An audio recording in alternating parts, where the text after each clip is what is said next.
Oh shit, it worked. We live. We fucking live. My shit been tripping. I guess I had to update this system. But we back, we back, we back. Honestly, this was a test I didn't expect it to work. Let me get right. Let me get right. Did not expect this to work at all. Damn. But some new information came out. Some new interview out. I didn't even realize I wasn't on screen.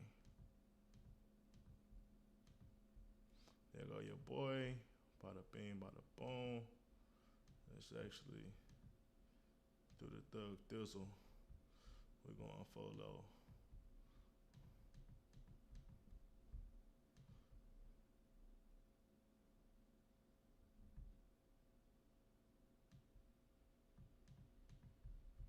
You know I'm trying to click this.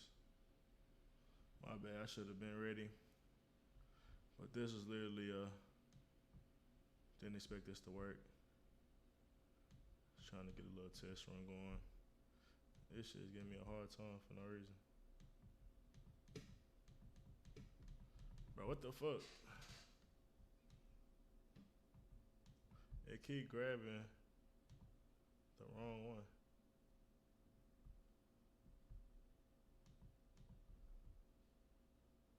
Matter of fact, how about we lock this one? Bro, that's crazy.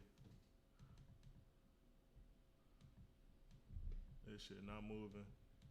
Like legitimately, bro, there's no reason for it not to move. Any other time, this shit work perfectly fine. Let's move it all the way out the screen. Yeah, this whole not even clickable. Bro, what?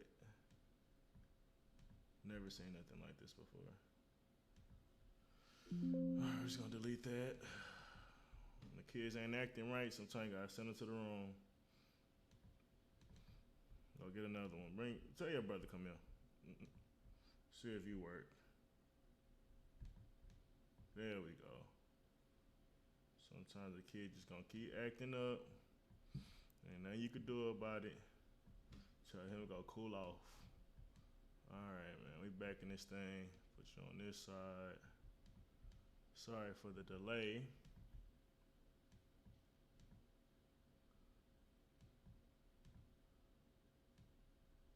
Alright. So, Tory Lanez had some new information came out.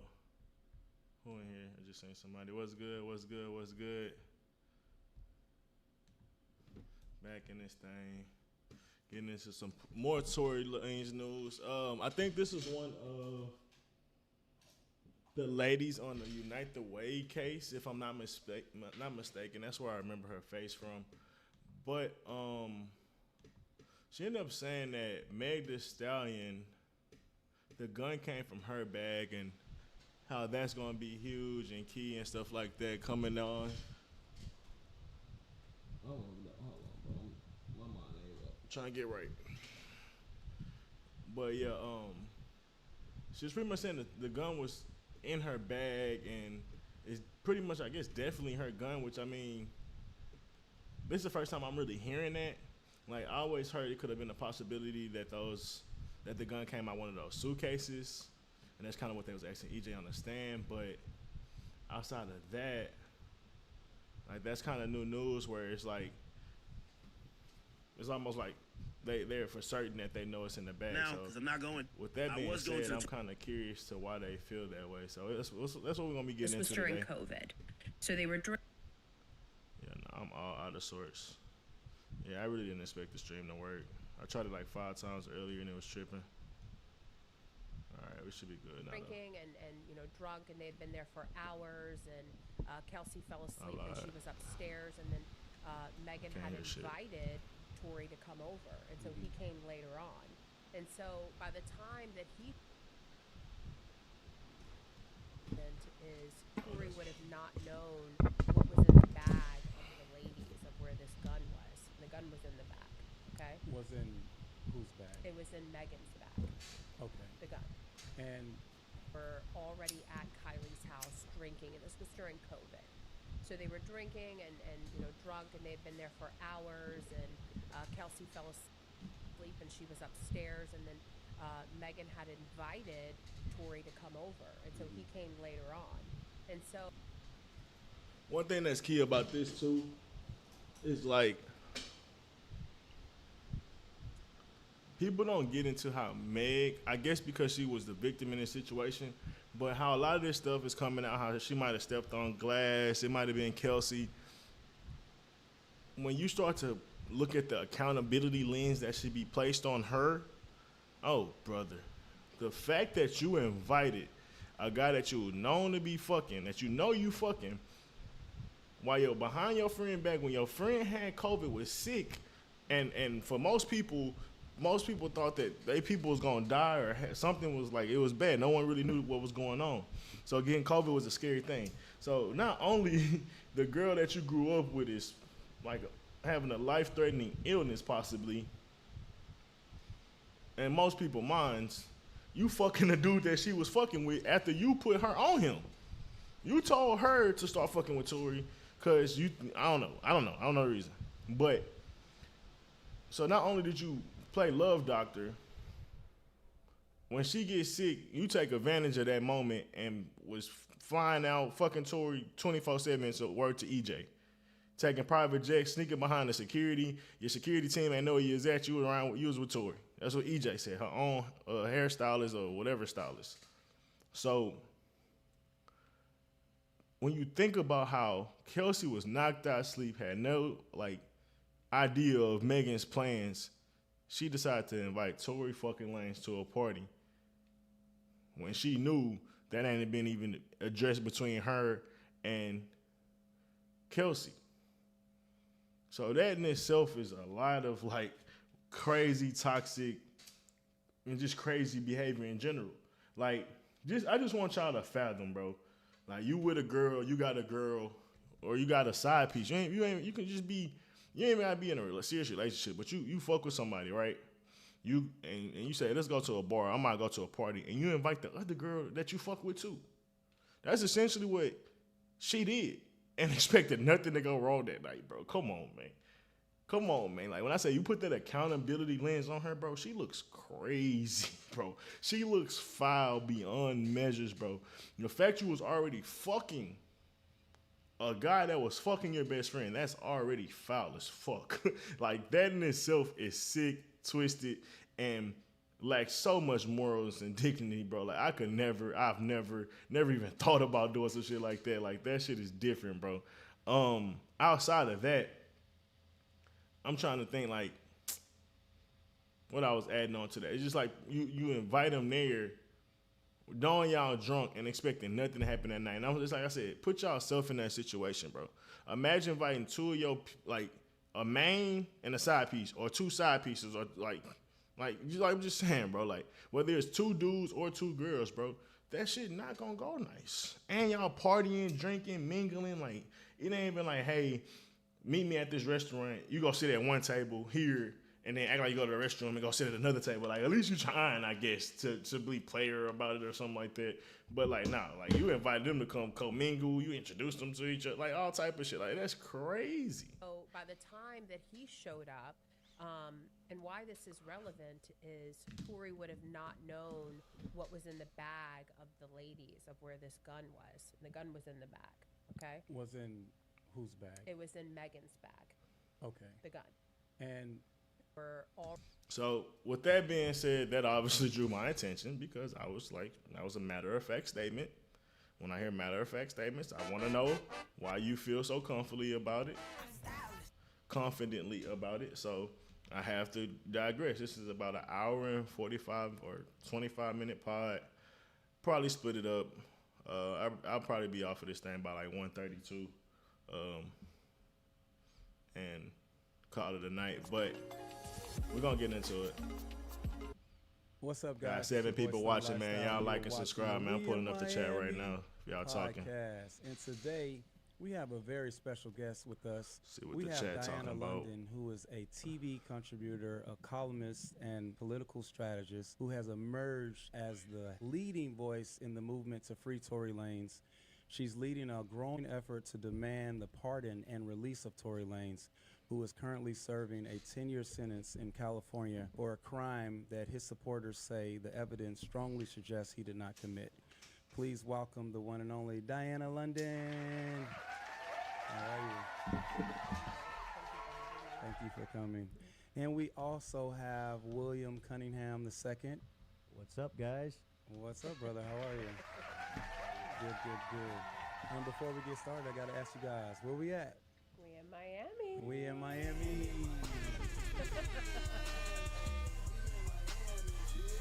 Why does shit keep popping up? It's funky. Now, Diana, Yes. how are you? I'm good. Good. I understand that you have some updates for us today on the Tory Lanez case. But before we get into it, because I know you guys want to know all Who the fuck is updates, Bradley Cooper? can you start by giving us the background on how you got involved with the Tory Lanez case? Last year, I received a phone call from two people who are kind of in the industry, and they work with, Snoop and Diddy, and obviously we know Diddy's going through a lot of problems, and I'm a fixer, and a lot of people come to me when they find themselves on the side of the DOJ that needs some advocacy, And I used to work in Congress. I worked for a congressman who was a very high-ranking member in the Judiciary Committee, and so I grew to understand how to navigate government. And so they had originally come to me because they knew I knew people within the Trump administration, and they said, we want Tory to be partner. He needs some help. And I said, well, unfortunately, Tory is a state case. It's not a federal case. And so he's going to have to pursue the Newsom's office, which is in California. And I said, but, I know a lot of people, and I know, I work bipartisan. I work with many members. The one thing I said about the intriguing thing about the Unite the Way, it seems like how they kind of operate, and this is just my outside looking in, I don't know 100% facts, but it seems how they operate is they have their own legal team, they have their own board and members and stuff like that. They kind of go over and do their own critical analysis on what's a good case, what's a bad case, what's a case that has a reason to be retried or possibly try to go for a pardon or something like that. And then it also seems like once they kind of come up to a certain conclusion of let's go forward with this process, they also invite other third-party people to also get involved, because this lady and, man, I forget the guy's name, the other black guy that I think that was in New York or something like that, he was another third party, and I don't think they directly work with Unite the Way. Like, I don't think they get paychecks from Unite the Way. Like, obviously they may get a paycheck as far as like contract work or something like that, but I don't think they clock into that place. I think if things align, if interests align, or if views align with a certain, let's say, case, I think they'll bring on those third-party people to help them and see what they'll do about it, see about their legal expertise and go about it. Because it's just like I said, it seemed like there's, I want to say, at least 6 or 7 different parties involved with this Tory case and the Unite the Way, if you ask me, just based on the last couple of interviews I've seen with them. On the other And side. And the reason I bring that up is just saying, like, bro, these are all different people coming from all different backgrounds that really don't have any major reason to go out of any way and support Tory Lanez or want to, like, I guess, make a public stunt. So when you get all these different people of like that have decent credentials, like even the guy that I was talking about, the black guy, the reason that he got into justice reform is because his brother was killed unjustly. I don't know if it was by cops or by like another person, but that's what got him into justice. So a guy like that, I don't think he's going to play around when his main reasons for getting in there is like he actually lost somebody and he takes this shit to a different level of seriousness. So like it had so many people that I say it seemed like they had like integrity and maybe their own credentials that came together on separate views. That's from none of these people work together on a daily basis, and it seemed like they all came to the same conclusions. And I think that's honestly huge for a guy like Tory in a situation like this.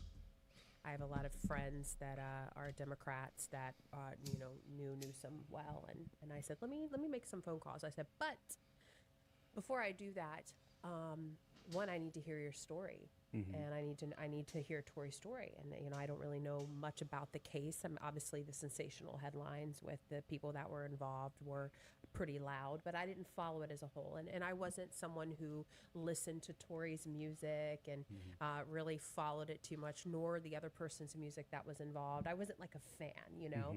And in some sense that actually was good, because I could go into this with a very objective, you know, view of things. I wanted to look at the facts. Right. And so I said, so before I start talking to people, one, I need to know your story and I need to see the facts. So I got a call from Tory and we were on the phone for 2 hours. And I sat and listened to that man's story, and he walked me through everything. And I said, God, this just doesn't seem right. Like, this is so wrong. So they did talk. So that's one thing, but I still think at the end of the day, bro, you could beg and plead. If you murder 4 or 5 people, bro, those people are not going to hear you out. Those people are not going to give a fuck about your story. So just because he did talk to him, I guess that could be like, oh, maybe he paid her, or maybe he manipulated. It's like, bro, these people have so much credentials and integrity. I think they really do go on a fact basis when they're having these type of conversations. Or this would probably be like a consultation or something like that, in a sense. Like, they're going to listen to you, but at the end of the day, they're going to come away with their own analysis after the conversation. And if it doesn't add up, I don't think they're just going to take a risk. It's not like the Busby situation. Like, they're not lawyers that can see benefit of trying to, you know what I mean? Like, it's just different. If what you're saying is the truth, then this is so egregious that my heart is broken for you, because I just cannot imagine going to prison for something that you didn't do. So Tory told you exactly what happened. He told me from top to bottom. I mean, we were on the phone for over 2 hours. Okay, we got to get into that later on, because I want to know that conversation. All right, so go ahead.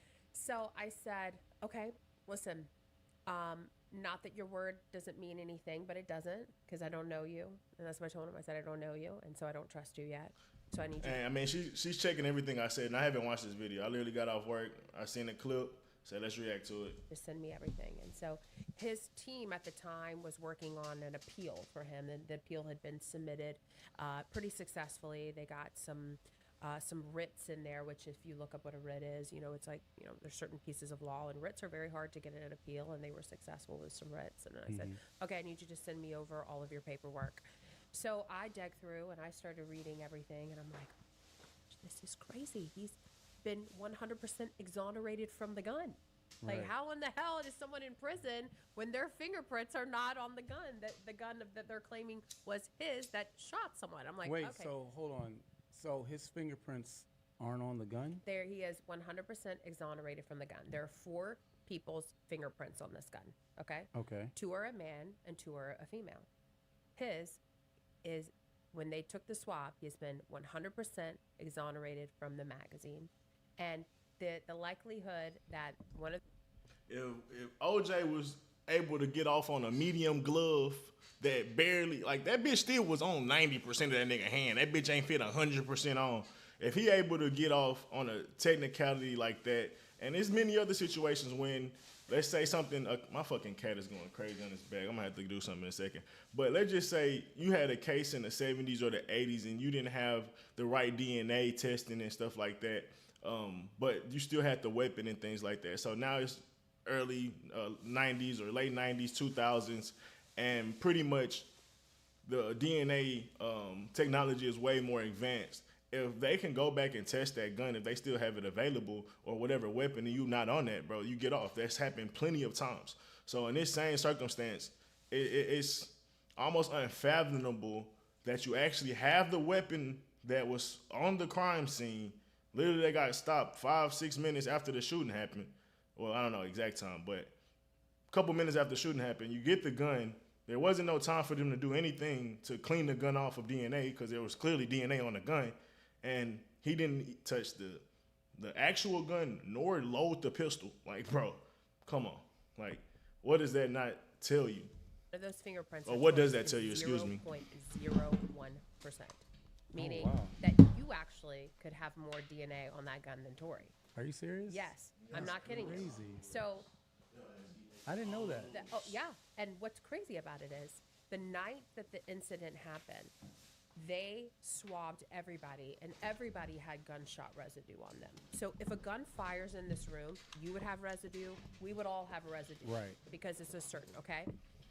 They took the swab of everybody. And if you look at the website, which we'll probably get into, which is why we're all here today, the website went viral. We showed video footage of everybody getting swabbed for gunshot residue, but they only took one person's fingerprint that night.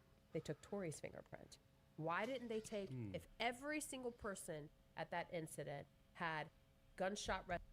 And that's what's scary, because I don't know how quick Rock Nation got involved. Like, I know Rock, because the only reason I bring up Rock Nation, I don't want to sound like a conspiracy theorist. Kelsey, when she talked to Tory on the phone, she said they already got stuff in works. They already got a plan. We're already trying to get you out of jail because it's just going to make stuff look more hot. So that was probably 5 to 6 hours after they got arrested and they got let go or something like that, I'm assuming. Maybe a little later, a little earlier than that, right? Was Rock Nation involved even earlier than that? Does Meg already been on the phone? Like, I don't know. I don't know at that point. Because then with processing and stuff like that, I don't know how long that takes. Did that take 2 or 3 hours? Was that enough time for Rock Nation to get into a prosecution's phone? Because these people are super connected. I'm sure they got lawyers. They got the people to talk to get connected to prosecution judges, whoever the fuck they need to get in touch to on these certain levels. So I'm just theorizing here, was it possible that Rock Nation was involved, or was it just the prosecution already had an agenda? Because the reason I asked this, Sean Kelly on the fucking phone call and talking to the cops said, bro, it was a girl that shot. And it was 2 girls that was fighting. So why wouldn't you DNA test them? It don't make no sense when there was a clear chance that one of these girls would have motive to shoot a gun when they were just fighting each other. Why only test the guy when you already test all 4 of them? So it just, something is suspicious about that. It's not just in regular situations with regular people, bro, everybody would have got swabbed for GSR. Everybody would have got swabbed for DNA or tested for DNA in any regular case. So all of a sudden, you test all of them from GSR, but for one random reason, you decide to stop at DNA and only test Tory Lanez, even though you already talked to a witness that reported the crime and said that it was a girl shooting. Make that make sense? Residue on them. Why wasn't everybody? Make that shit make sense, y'all.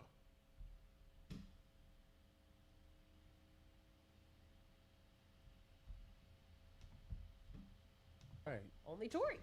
So Why do you think that is? that's a great question, and I think we want to know that answer. But that answer was never told. Right. To them, it was irrelevant. To them, you know what it tells me?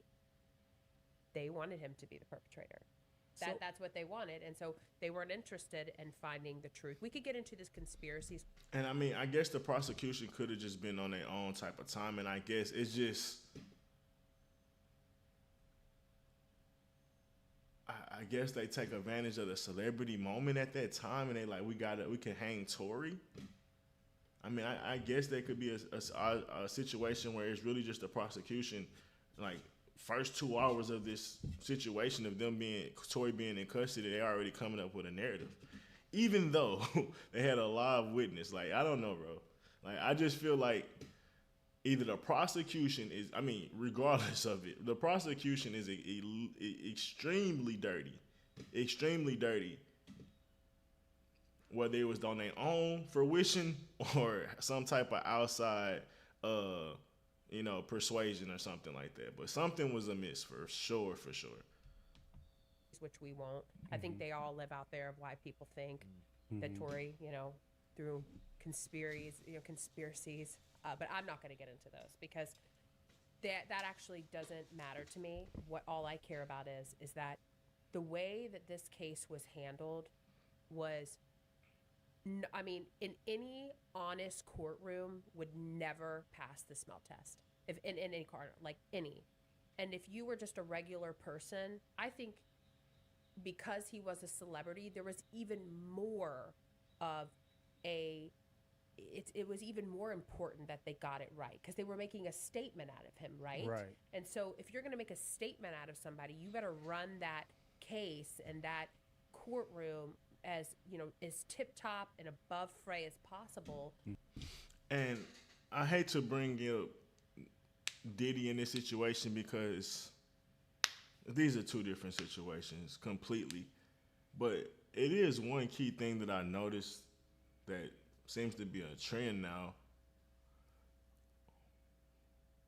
with the initial breaking news of the story is always sensationalized way more than, how do I want to say this, the actual thing that happened.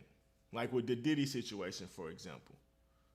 You thinking it's going to be multiple celebrities name drop. You think it's multiple, like maybe politicians. Like you thinking there's going to be a lot of different people involved with it. Come to find out, it's just Diddy, a couple sex workers, and a couple people that he got close relationships to.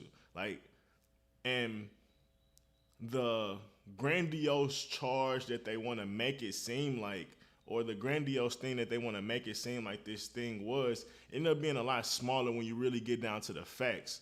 But that does speak to some like political drive. That does speak to like some ulterior motive that's deeper than the actual truth. Because at the end of the day, you could have got Diddy on some like domestic charges, like I don't know, some like long-term abuse charges or something like that. But they wanted to go for the more sensationalized thing, make it such a national story. We're gonna raid his house, do all this hoopla, and then with the Tory situation, it just seemed like when you really get down to a lot of the nitty gritty of it, like just how they tried to hype up the moment, like he shot at her, he tried to dance, bitch dance, like it was so grandiose to come to find out it was two girls fighting and he might have been the one that broke it up. And even when you go down to the charges, it was like illegally handling a firearm or something else. It wasn't like attempted murder. Like it wasn't like that big grandiose thing that they made it seem. And as they go through the trial, they have to kind of keep that image up of it's such a large thing, even though when you start to get down to the bare roots of the criminality of it, it doesn't seem as bad as it really is. Like, just being honest. So that's just something I've been noticing, and I guess that would speak to some type of political drive that somebody has, whether it's, like I said, the prosecution or somebody, for sure. Because you're making a statement out of that person. Right. Most people don't realize that Tory, his legal defense dropped out 2 weeks before the trial. Oh wow. Oh yeah, and the judge did not allow the time for the new team to come in and why did his team drop out? Well, she there was some disagreements, but there were some conflicts of interest. They found out later on after he was in prison that she worked for Rock Nation. No. Yeah, she used to represent Rock Nation and had a lot of dealings with them. And so that's not why she dropped out, but there's a lot of questions in the reason why things were ran, because there was evidence that they should have been able, there were witnesses and evidence that they were trying to bring in, and they couldn't because his attorneys didn't even have time to do it because they only gave him 2 weeks to prepare. To prepare at that point. So he was denied some of that. Which is completely unfair. I try to be quick with this point. Just imagine you're going into the Super Bowl, right? And the head coach is just like, I'm passing off the keys to somebody else, and this person got to run the show. Bro, everybody going to be looking like, what the fuck just happened? Like, the amount of pressure you put on that new coach, the amount of pressure you put on the team, like the amount of pressure you put on the people that believe in you, like, is insane. Because at the end of the day, this other team that you're about to go against been preparing the whole year. And now this other coach and this other team or the whatever got to adjust in like two weeks essentially. And it's no different here, but it's even more extraneous. I think the shooting to trial was like 2 years. So they had 2 years of preparation of attempting to try to railroad Tory Lanez, and his new prosecution had 2 weeks of preparation, not being able to meet with people, not being able to find people, and getting the other information that's, I guess, that will help Tory from somebody that's kind of shady and the lawyer that left. So like a lot of things was definitely weird, and just in a criminal sense of like fairness, that's not fair by any means. I don't know how you could adjust that, because it's no way that you're gonna wait another 2 years for them to get enough time to do all that. But 2 weeks versus 2 years, it's like, come on, bro, you gotta at least give them a month. Like you gotta like at least give them a month, if not like 2 or 3, because I know like cases get pushed back for real. So I don't know the back and forth between the judge and why he denied it, and if he wasn't even trying to give him like, was he even trying to give him an extra week? Like, was he just like, no, y'all get 2 weeks and that's it?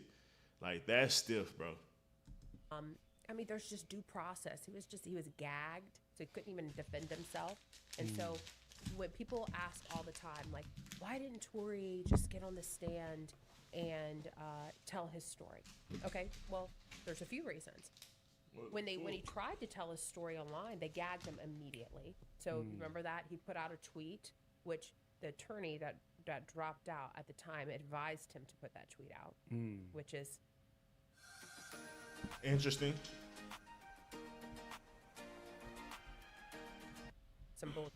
Because if you as an attorney know that the judge is going to gag your client most likely over a tweet, why in the world would you advise them to put the tweet out? Which is very, right. One would ask why. Were they really looking out for their client? He said, if you look it up, it says, there's some slang in it, but the gist is basically he was sleeping with both of them, and you know, they found out and got him in some trouble. Getting mad at each other. Yeah, it's some explosive stuff, but you know, basically. And in all reality, I get Meg was the victim in that situation, but there should be no way you should be able to gag somebody that's a person that's supposed to be innocent till proven guilty. He's not guilty yet, so why do you have a certain level of like control over him when it comes to freedom of speech and protecting yourself or whatever? And any other situation, you know, it's just weird. You know, that's fucking weird. Now that I'm thinking about it, in any other circumstance, they say, you know, everything that you say can be used against you, right? Boom. When you know you got the right, let's slow down. When you know somebody's not being truthful, when you know somebody's a criminal, nigga, let them yap it the fuck up. They are gonna slip up. They gonna think they being smart as hell. That's why they motherfuckers say, look, you can be smart. Wait on your lawyer. Your lawyer gonna be like, don't answer that. Your lawyer gonna be like, you don't gotta answer that. Your lawyer gonna be like, you don't gotta answer that, literally.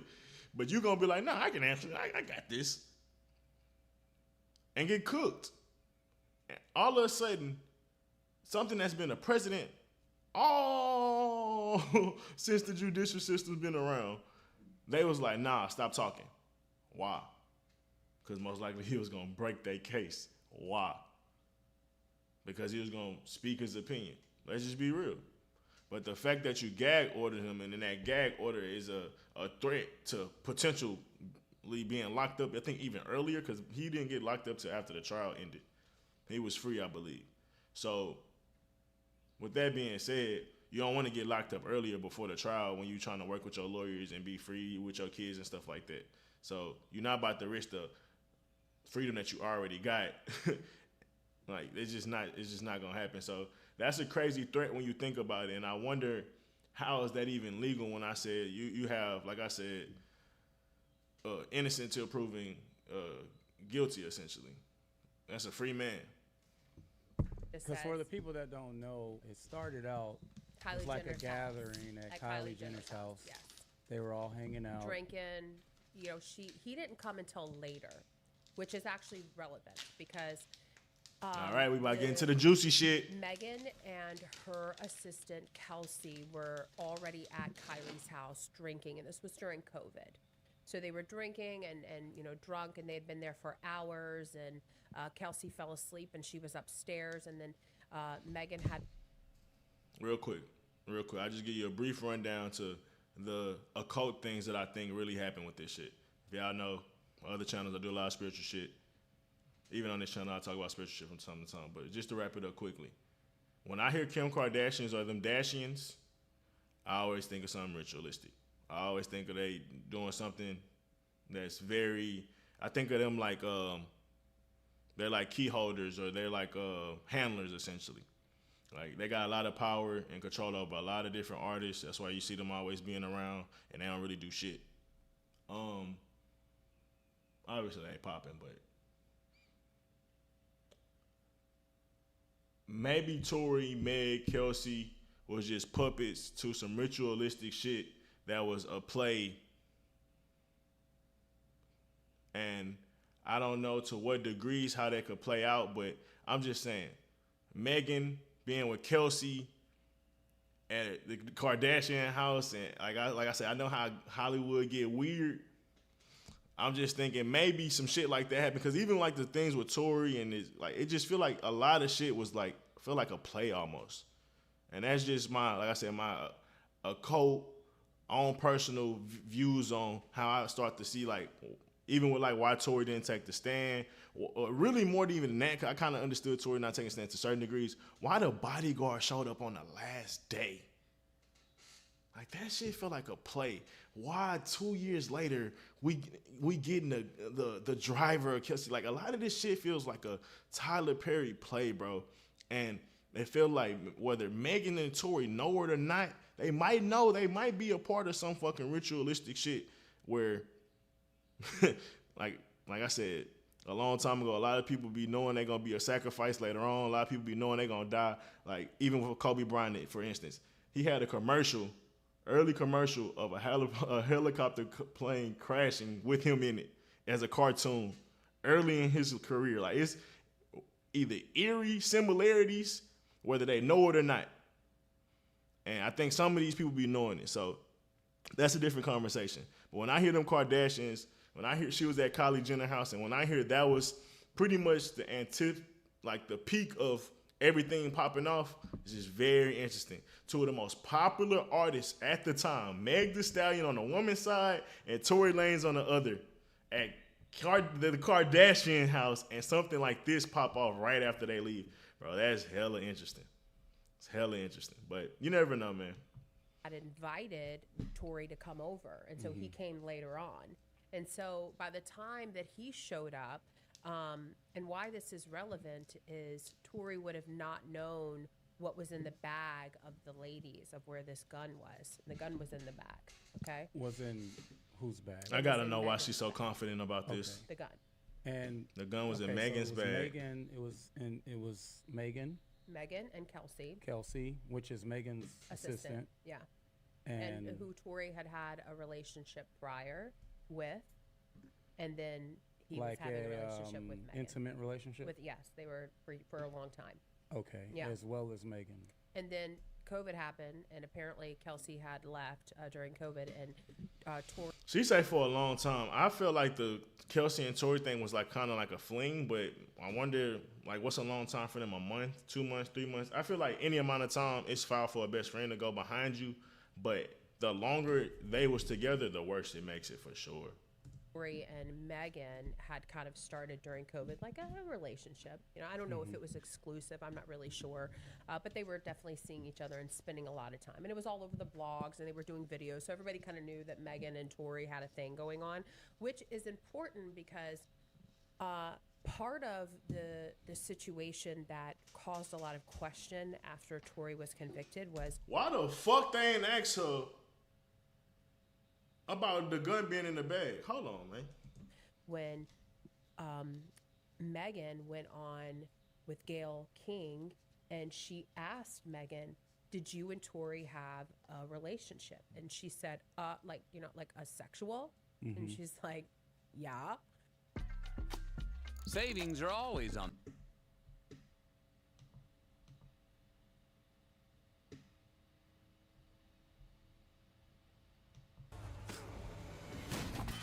Man, sometimes I be mad at the interviewers, man. They just let the people talk.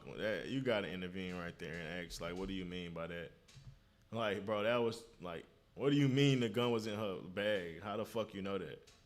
And I'm on Tory's side of things, but you gotta, if I'm gonna stand on some information, it gotta at least sound a little logical. But you ain't gave us nothing, so I'm like, damn, that's a cold hard fact that I could use, but I can't use it because she ain't gave us shit. No, like denied it straight out. I remember and that, then yeah. goes on live stream and says and admits pretty much like, yeah, we had a sexual relationship, but I was so surprised that she asked me that. Well, no, she wasn't, because they had already discussed it before. She knew she would ask for that. But so right there, Wow. I wonder how Gail really feel now. Like, not only did this bitch call me a bitch, this bitch lied about not knowing I was gonna ask. Because you gotta think about it. When it's such a sensitive conversation like that, where she's a victim, they're going to have a rundown of what they're going to go through so she could be prepped emotionally and not just be kind of caught off guard, especially when she's the victim and like everyone thinks she's the victim. So I low-key believe her when she says they talked about it before the interview. then she admits that she lies. Gayle King is very upset over it, because at that point she's like, okay, if you're lying over this, then what else did you lie about? Because why would you lie about this when the man is already convicted? Why are you lying? It doesn't matter. And so there was a lot of inconsistencies for me when I again, as someone who is a... I got to fact check. He wasn't convicted I don't think he was convicted yet when the Gayle interview dropped, if I'm not mistaken. I thought that was before the trial. Approached about this man, doesn't have a past understanding of Tory's music, doesn't have any of that. But I look in this and I look as a whole at the case. That is your job as someone like me who's coming in, of anyone, when you're asked to look into a situation to say, would you recommend? Would you support that person? You look at it as a whole and say, okay, let me pick this entire situation apart. And I played devil's advocate from top to bottom with the entire case. I asked him every tough question you should ask. Right. I asked it over and over and over. I mean, he'll tell you, when you interview him one day when he is out of prison, and you ask him, and he'll say, Diana was my toughest critic. Right. Because I asked him. You went through everything. I went through everything. I mean, I tore it apart. And I'm like, well, what about this? That's what I'm talking about. Like, a lot of these people, you got to think, like, if you're going to go attack the credibility of a victim, a potential victim, and she's a celebrity with a fan base, you're risking a lot for a little. Like, there's no real financial gain to free Tory. Like, unless you really thought he was innocent. So, yeah, that's, like I said, when you think about all the different parties involved with the United Way, that's outside parties, including the people that's inside the United Way, it's a lot of people that did the same thing she did, thoroughly fact-checked this case, and reasonable doubt, it does not seem like it was proven. Or beyond a reasonable doubt, don't seem like it was proven. Story. What about this? Right. Well, why this? Why that? And Tory has remained, his story has remained the same. It has never changed. Right. You know, but if you look at other people in this case, we released that website, 36hourslater.com, which was a play on, the culture that was like going after Congresswoman Anna Paulina Luna, because she said, in 36 hours, I'm going to drop new evidence. Well, she did have new evidence, but the way it was construed, so, the culture went like nuts on her, so we played on the culture and did 36hourslater.com, just, to kind of troll them, but really. So the website is 36hourslater.com. And it is all the evidence Everything. in Tory's case and unseen evidence. A lot of this evidence was never released outside of court. Right. And Yeah, I watched Alba preach. They tried to get a lot of that off. A lot of this stuff wasn't released yet. A lot of this stuff, even if it was released to the public after, was never played in trial. And that shit's huge. Sean Kelly's original testimony wasn't played in trial.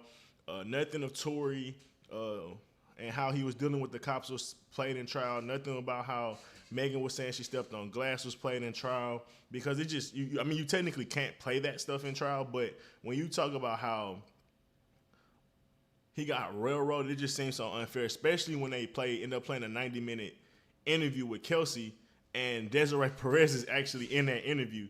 Like, they wasn't supposed to play that, but, through manipulation and the judge being on their side, they let it go. And that really swayed the case. But I think a lot of that stuff, like I said, is new, and I don't think she's lying with that, but it's people, Alvin, Preach, Kev, people that I watch, still support, still fuck with, definitely on the other side of things. And so we went through his discovery, and some of it was the first time I had seen it too, and some of his appeal people. And we were looking at these videos and the amount of time that Megan. And that's Kev on stage. I said Kev, like everybody know who that is. Multiple times to multiple people after she told Gail that the reason why she said that is because George Floyd was going on and she was stepping out of the car and she was afraid they were going to get shot. But it didn't make any sense because she's sitting on the curb after Tory had basically said her pet name, like, Megan's going to be okay. And look, I just want to, oh, fuck. I fucked up. I'll go back in a second. I do want to pull something up that's just super interesting. That was on the 36 hours, since I got a couple people in here. There's one key thing I want to pull up.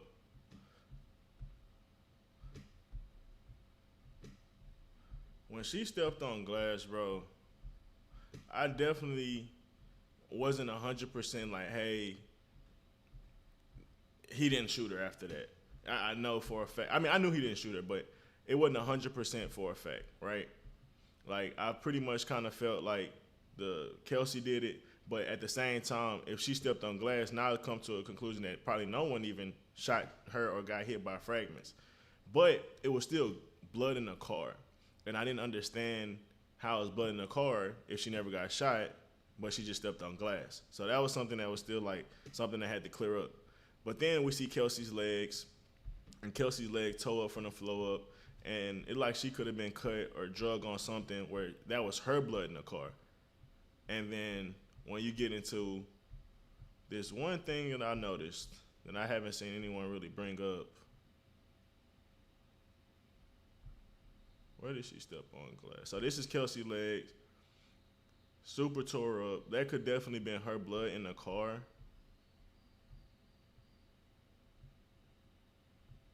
Okay, so here's where she stepped on glass. I want y'all to notice where she got out the car at and where the blood prints start at. So look at where the blood prints are at. Look at where she's gonna step out at, and where there's no blood right there, right? Well, she already stepped out at this point. There's no blood. This is the bottle she supposedly stepped on, or the glass broke, and I'm sure there was glass that was all over the place that she stepped on. But there's no blood when she initially steps right out the car. So that makes it seem like when she stepped on the glass, she got cut, and then she started walking, her feet started bleeding. That's just my first look at this. So that was my assumption. So watch how she get out the car.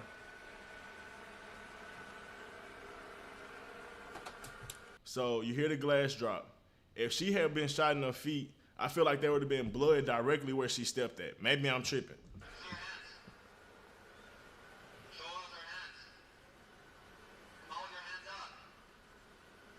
So you see her feet, right?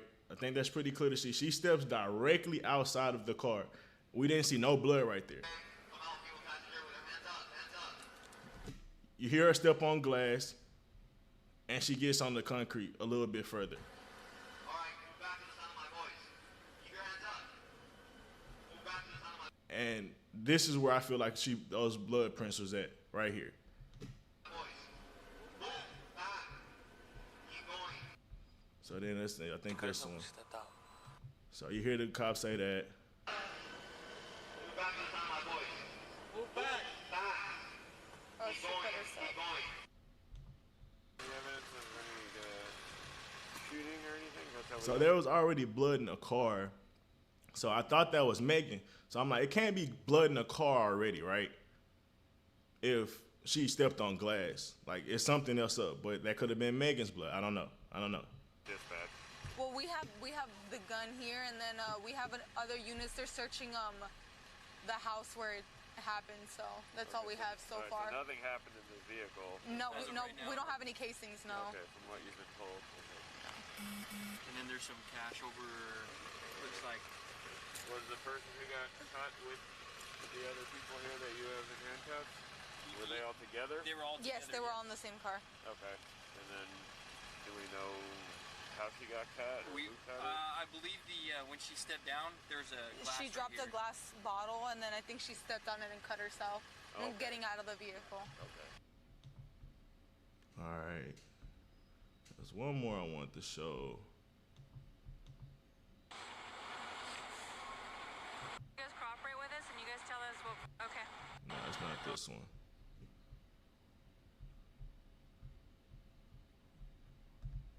Maybe I'm tripping. Maybe it was all in this video. I guess it was all in this video because it started here first. So you look. This is the clearest spot. This is the clearest where the light is where she first stepped out. There's no blood there. Call me crazy, I don't see blood where she first took her first initial steps out. After it sounded like she stepped on glass, we get blood patterns. And it's not, it looked like it stops after a while, so it don't seem like it was even that significant to where her foot was bleeding like profusely, essentially. So we'll watch it back one more time.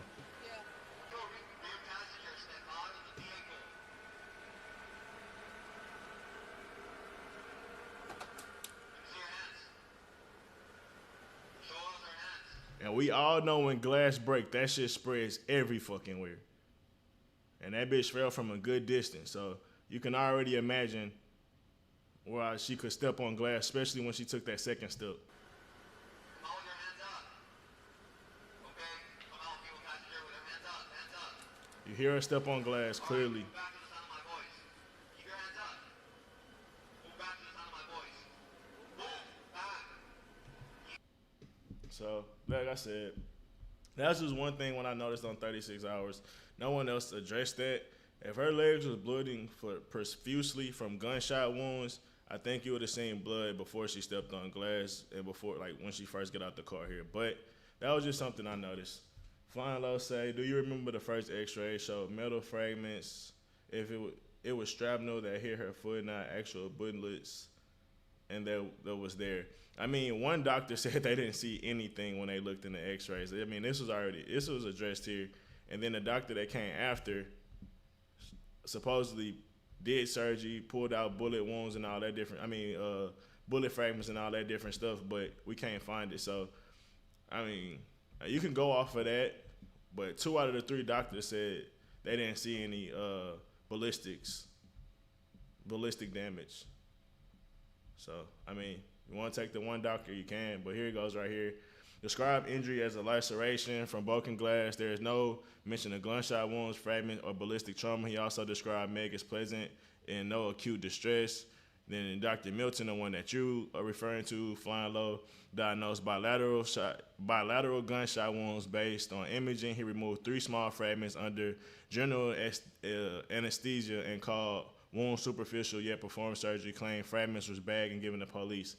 But we can't find them fragments today. So at the end of the day, what he said really don't matter. And that's honestly, when you say you did something and the legal procedure is to hand over evidence to the police officers and you said you did that and we can't find them, get the fuck out of here. So that seems weird. And you already know doctors can be bought and paid for. That ain't even a conversation. Like, I'm sure you could donate to the hospital, donate to, like, that ain't even a conversation. Dr. Ann Holloway, plastic surgery, described wounds as superficial, cleanly closed, x-ray showing no fractures, minimal residual shrapnel. Dr. Howe treated whatever that shit is, infections, discharged without mention of ballistic trauma. So the interesting thing there is minimal residual shrapnel. So was that glass shrapnel or gun shrapnel? Because that is huge right there.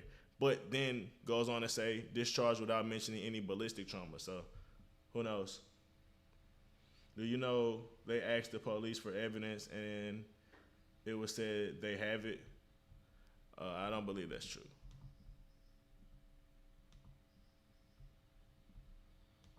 If I'm just being honest, I don't think that's true.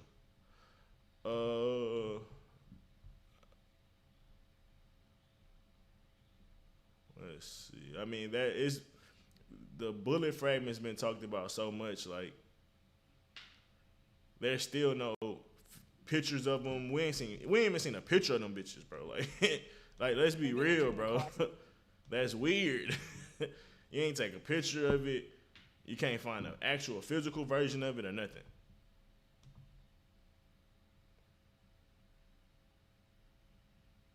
So did they get through the whole Tory at Jenner house? Relationship, and she said, like, you know, like a sexual, and she's like, yeah, and she's like, no, like denied it straight out. I remember that. And then goes on live stream and says, which was a play on, you know, the culture that was like going after Kay, and she's sitting on there, and the police officer asked her like, well, you know, you were shot. She said, no, I wasn't shot, which was a play on, you know, the east outside of court. Right. And so we went through his discovery, and some of it was the first time I had seen it too, and some of his appeal people. And we were looking at these videos, and the amount of time that Megan says that she steps on glass, she says it multiple times to multiple people. After she told Gail that the reason why she said that is because George Floyd was going on, and she was stepping out of the car, and she was afraid they were going to get shot. But it didn't make any sense because she's sitting on the curb after Tory had basically said her pet name, like, Meg, it's going to be okay. And she's sitting on there, and the police officer asked her, like, well, you know, you were shot. She said, no, I wasn't shot. I stepped on glass. And Right. But when she first is approached about it by the police officer, which at that point the situation was de-escalated. People were just trying to figure out what happened. And she's sitting there, and the first thing that the officer, when he says something to her, and the lady officer, Megan says, are we going to get arrested? And the lady says, well, I don't know. We're just trying to figure out what happened. She's like, well, this is not going to be good for my image. That's all she cared. Well, okay, let me ask you a question. I saw that. If I was just shot, I wouldn't give a what my image looked like. I'd be like, that mother effer shot me, and that's what needs to be told. I mean, why in the world, if you were just shot, I don't care who you were. I would. And I think it's very key what she said, that after things had de-escalated, Tory was completely separated from her in the ambulance. I don't even think he was in eyesight. Police in custody, pretty much got him in custody. I stepped on glass. At the hospital, Tory's still in, I'm assuming, at jail, and at this point, still claiming that she stepped on glass. At what point is a person not a credible witness when they're known to be liars? She lied to Gail. She lied, said she didn't see who shot. She said her back was turned, but she heard him say, dance, bitch, dance. Then when it comes to the trial, she said she was looking. Like, bro, at what point is she not a credible witness? She said she never raised her voice too loud on the Gail thing. She said she made sure she didn't raise her voice too loud. She made sure because she's not even really like that. Whole time y'all got into a mean shish kebab. Like, y'all niggas was really y'all was really cooking each other. Like, y'all was really beating each other ass. So I don't get it. Like, when you could just dismiss that whole part of your story. At what point are you a credible witness? Same thing with Sean Kelly. Nigga, you say one thing, and then you pretty much was clear saying that you seen the girl shoot. You said Tory Lanez was in the car. And then when it comes to the case, oh, I really couldn't see. It was dark. Well, I think. But when you was talking to him, like, for real, like, when the shit had just happened, like, recently, you had none of that same type of energy. It was like the girl shot. So all that type of shit is super weird. And then you go on to Kelsey, bro. She played for immunity, bro. Like, she played for immunity. She made a song called Who Shot You to the girl that's supposed to be her best friend, bro. And when most people thought Tory Lanez shot her at that point. Like, at what point are these people not credible witnesses? Like, it's honestly insane. Would be like, he shot me, and this is what happened. But she consistently kept saying, I wasn't shot, even in the hospital. After she was already there, at that point, they were again just said, you know, are you good? And she's just like, no, I stepped on glass. And I mean, she just kept repeating the same thing, that she stepped on glass. So the question is, was Megan Thee Stallion shot? And if she was shot, who shot Megan Thee Stallion? Well, this is the question, the $1 million question, right? I'm going to defer to what the evidence says and to what a guy who came forward and said, and this is what brought this up. So what the new evidence was in this case that really kind of broke this back open was an affidavit from the security guard and driver of Kelsey Harris, the assistant to Meg Thee Stallion, on the 2 days of her testimony at trial. Okay? So... And, you know, I guess I watch a lot of TV. I always assume that you need cold hard facts to be a credible witness on the stand. I mean, not a credible witness, because a credible witnesses mean like you're a cop or something like that actually has some like type of ties that you took an oath to, some type of whatever. But to even be a witness on stand, I feel like you have to have some type of facts, right? You have to have some type of back data or something like that, right? When you really get into it with the Diddy case, they're just giving their testimony. They're just giving their opinion. Or not opinion, but they're just giving what they said happened, but it's not like they got text messages to back it or video evidence in like certain cases of like, obviously they got the one evidence of Cassie, but for some of these other people, they don't have any of those type of evidence. It's just word of mouth, essentially. That's what I'm trying to say. So when it gets into this affidavit, I question how much could it really get the ball going, because it's really just him saying like he heard something. But when, like I said, me thinking like, I guess from like TV, like I guess it got to be, I feel like you had to have some type of evidence. I don't know where I got that from, like to be a witness, but I guess enough just to be an eyewitness testimony is the thing. Because I mean, like I said, I seen it with the Diddy stuff. We seen it with the Tory case or whatnot. But Flying Low said some more stuff. Let me see. Did you know you said that already. So if they do have metal fragments, what would you say then? I mean, his DNA wasn't on the clip or on none of the bullets, so still doesn't mean he fired the gun. And I would argue, could we go test the gun again to go see if Kelsey DNA is on it? That's what I would say. Because if she did get shot, which is up for question, she might not have ever got shot and it could have just been glass. But if she did get shot, I'm still saying it's Kelsey. Like, that don't make it, like, that don't change the fact that I think the defense had a good chance of really nailing home that we don't even know if she got shot to even have a case. But in case she did get shot, you still, like, bro, Kelsey is still a clear, like, like the girl pleaded the fifth, bro. Like, what are we doing? Fly low at some point, bro, you just gotta fold. Pause. He wanted to protect them women even after was in jail when they were at a hospital, SMH. Bro, that's what you be saying. You be saying it all the time. That's what you be calling that shit, bro?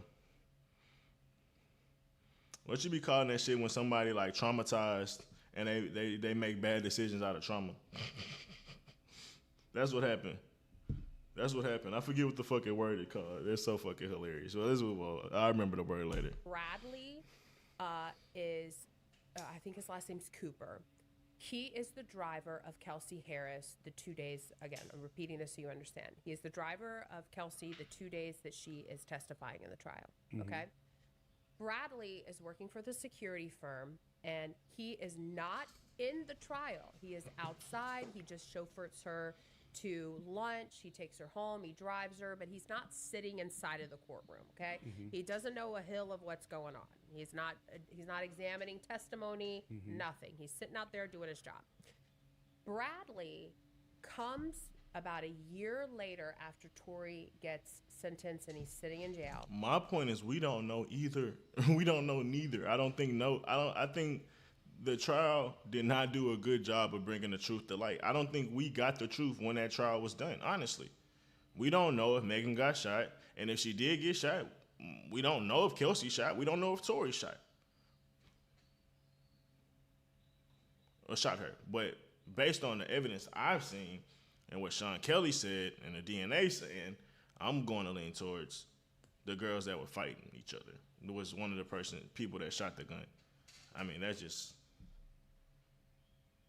not shell shock. It's not shell shock. I'm talking about you said Cassie, the relationship to Cassie to Diddy, and you said the reason why she can't like be honest or break away or something like that. I forget the word that is used for that type of syndrome. Like it's like survivor remorse or like I don't know. I can't remember. And he goes and he contacts someone and he says, "Listen, my girlfriend has really encouraged me to come forward." She didn't know actually who the client was. He never told her who the client was, but he just said, "This has been eating me alive for a year because I know that there's an innocent man sitting in prison right now. And I know it for firsthand." So she's like, "Well, then you need to go forward. Like, you need to go talk to someone."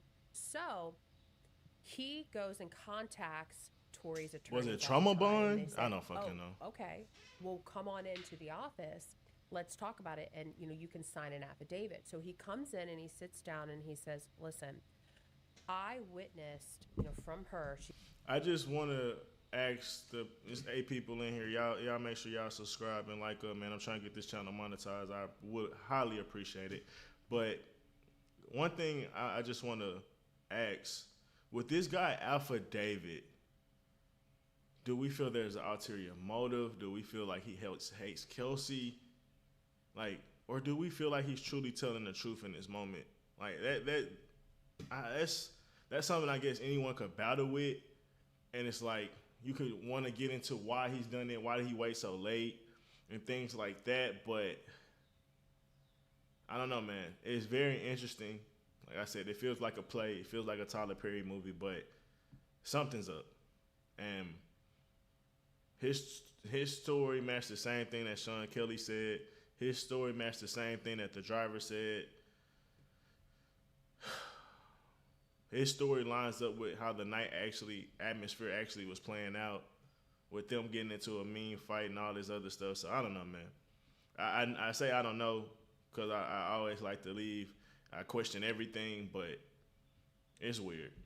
She's on the phone with her boyfriend at the time, and also her attorney's there, and they're all discussing. He's taken her to lunch during the trial, and she starts by saying, Stockholm syndrome. "How do I say this without telling on?" I mean, shit, you be throwing. Everybody got Stockholm syndrome. He got Stockholm syndrome. He cared about the girls. He felt like even where he was a victim, he felt like his actions led to why he was a victim, even though he shouldn't have been a victim in that situation, is obviously being lied on or whatever. And through a lot of tied and trauma bonds, even like him losing his mama, yeah, you can argue Stockholm syndrome. So why he still has feelings for them or still cares about Megan, like even honestly, and I'm honestly being funny. Like, I was joking, but I don't think Tory has animosity towards Megan, bro. Like, I really don't. When you listen to his music, he does talk shit. He does have a little bit of spite, but it's not like me. If I wasn't like, bro, I'd be bitch this, bitch that, bitch. Bro, like, I'd be going crazy. Like, what?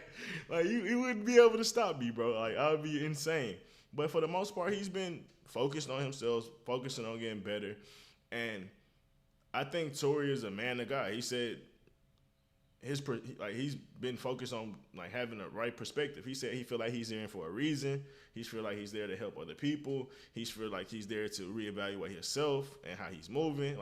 He said that in an interview or somewhere he said that. I can't remember.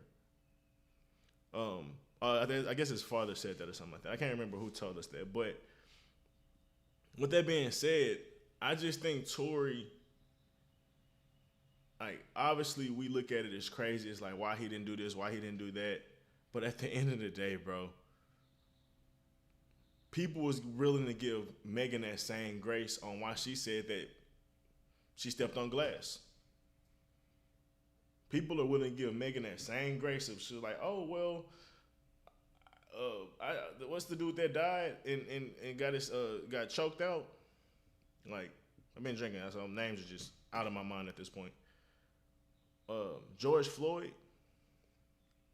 So we was willing to give her grace and believe, oh, that's the reason she lied. That's the reason, like when she lied to Gail, we was willing to give her grace about this. But when it comes to Tory and his reasoning on why he may actually not want to just come out and just point Megan or Kelsey out, it's like, nah, that's just bullshit. I just think that's unfair. And I think the thing that's, I think a lot of people is missing, like even with you flying low, when you think about it, even if he had said everything he would have said, let's just say he came out and told the truth. Like, fuck the gag order, or the gag order never happened. However you want to look at it. The prosecution still going to be like, he's trying to manipulate the public. The prosecution still going to feel their way, bro. They didn't DNA test nobody from the jump, bro. It seems like for whatever reason, they had a clear path on what they wanted to get done. So no matter what Tory said, they was just going to be like, it's bullshit. So you act like just because Tory would have said some shit, that would have just stopped the prosecution from trying to try him. Like, that's not that's not reality. And it could have made his situation even harder if he kept speaking up. Like, let's be real. The public would have kept being like, oh, because you got to think, most of the public was on Megan's side at that point. So if he kept speaking up, they're going to like, he's bullying, he's doing that, he's doing this, he's doing that. And that wasn't going to help his image at that moment. Being quiet really did help his image the most because the truth told itself. Let's just be real. So I get, like, we have all these things that he should do this, should do that. But like I said, I just think it's unfair to Tory.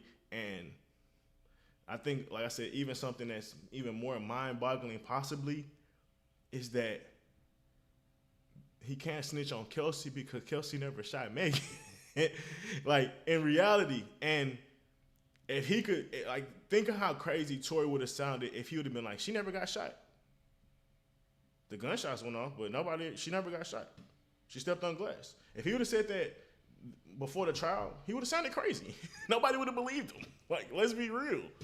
No one would have believed that. Unless, obviously his fans, but outside of his fans, bro, people would have just called him crazy. You're saying she didn't get shot? So it's like, bro, he's put in a weird predicament because at the end of the day, Megan probably never even got shot. Like, Kelsey probably most likely shot in the air.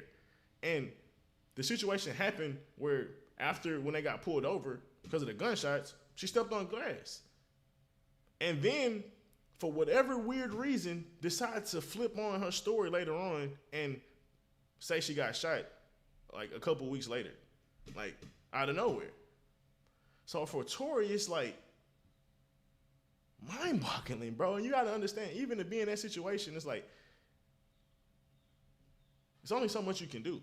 And at the end of the day, you kind of got to just let God take the wheel, bro, and stay quiet, listen to your lawyers, let things play out, like keep doing research. Like, that's reality, bro. Like, I get we want to make this fantasy of what Tory could have done and all these different things, but, bro, from my perspective, Meg might not even got shot. And that's a difficult conversation to have with the public when everybody believed that she was shot until possibly a year after the trial. Myself. And I don't understand. Remember, they gave Kelsey immunity for while she was on the stand. Why? Why does someone need immunity if they're innocent? I mean, ask yourself. That's what I was going to ask you about, too. This is why she needed immunity. I mean, flying low, I get you think like she had metal fragments. Maybe those, I could easily say that x-rays was faked and that ain't even her foot. How we know that's her fucking x-rays? Like, how can you quantify that that's her x-rays for a fact? Like, bro, that could have been x-rays of anybody's fucking foot. And then, second, if we don't have the fucking fragments to test them, bitch, she could have got shot before, and we don't know. How the fuck we know? I'm just saying, when it comes to court, in reality, if shit was fair, like, she could have been shot before, but just because you seen fragments in her foot, like, that could have been from anything. We don't know. Could be bone fragments. We don't know. Like, did she have who knows what the fuck them fragments is? But if y'all ain't got the fragments y'all pulled out that match the actual gun, how we know them fragments from the gun that was shot? That allegedly. Like, let's just be real. So even if she did have metal fragments, like, that don't mean nothing to me. Especially when we don't have the metal fragments still to this day.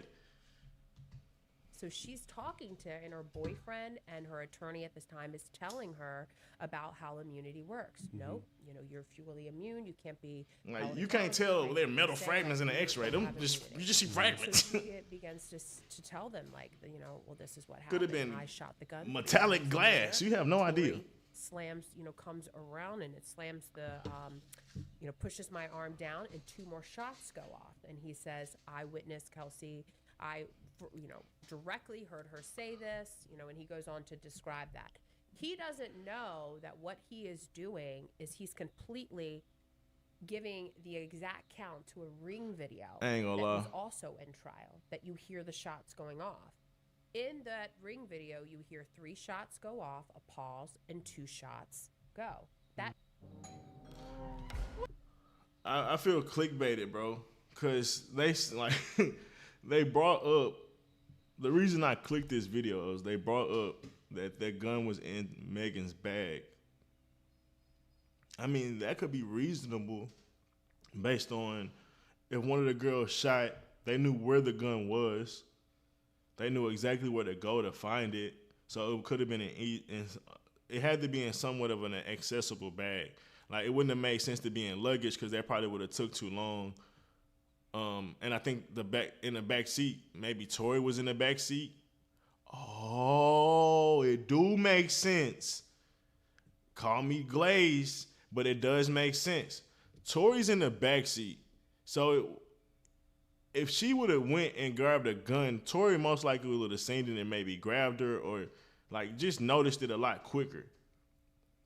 Especially if she was going in the luggage just in the backseat. Because it was a thing back in this case, kind of first was getting going, that at one point they moved the luggage, because EJ said the luggage was in the backseat. They put the luggage in the backseat. They didn't put the luggage in the front seat or in the passenger part of the car.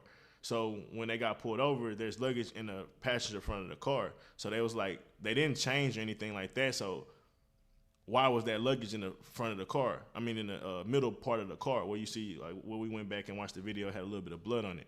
It was like, why did that bag is there basically when EJ said they put him in the back? So it was a question of possibly did they go in that bag? But that probably would have took too long to unzip.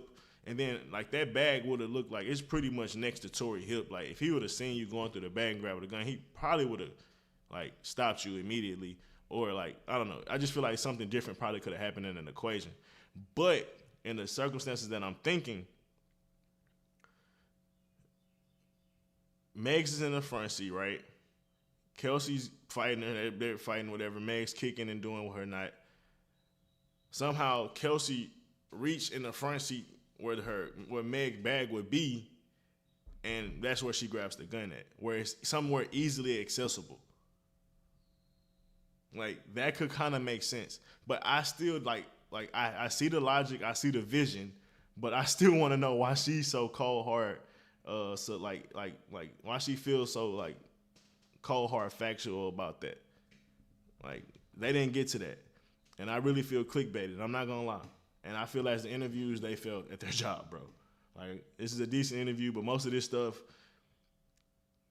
I mean, I've heard a lot of these perspectives already. Let's just be real. This is what the 36 hours was. And she is pretty much going through what the 36 hours was, but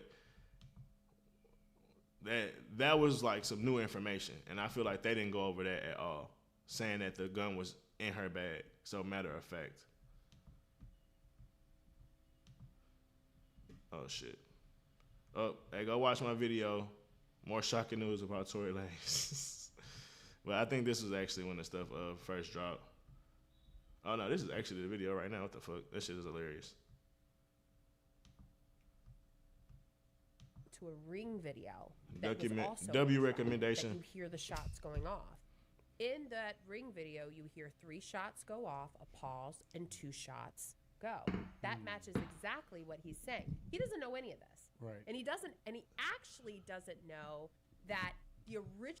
I mean, it's based in facts. It's some feelings in it, I will say that, but it's mostly facts. You can't say it's no facts, bro.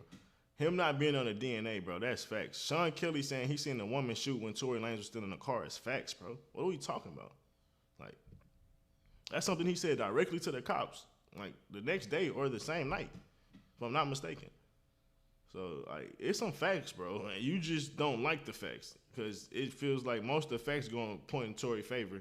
All the emotions and stuff really coming from the opposite side, if I'm being honest. Original testimony Respectfully. of an eyewitness who watched it happen, Sean Kelly. He was the original guy. Sean's original statement, which we released on 36 hours later on the website, the body cam footage of him being interviewed. Speaking of Sean Kelly, 3 shots go off. There's a pause. 2 shots. What he also says is this: 2 girls were fighting, and they were. Kelsey and Megan had just gotten to a knockdown, drag-out fist fight. If you look at the videos and the photos that we released on the website, you see all over Kelsey's legs, they're all of these scratch marks, like bloody scratch marks. They were in a knockdown. These interviewers don't know shit. I'm upset. They don't know the tea. We gotta get our clout up, D-Fran. Shout out to Absolutely Unsure. That's where we pod at weekly.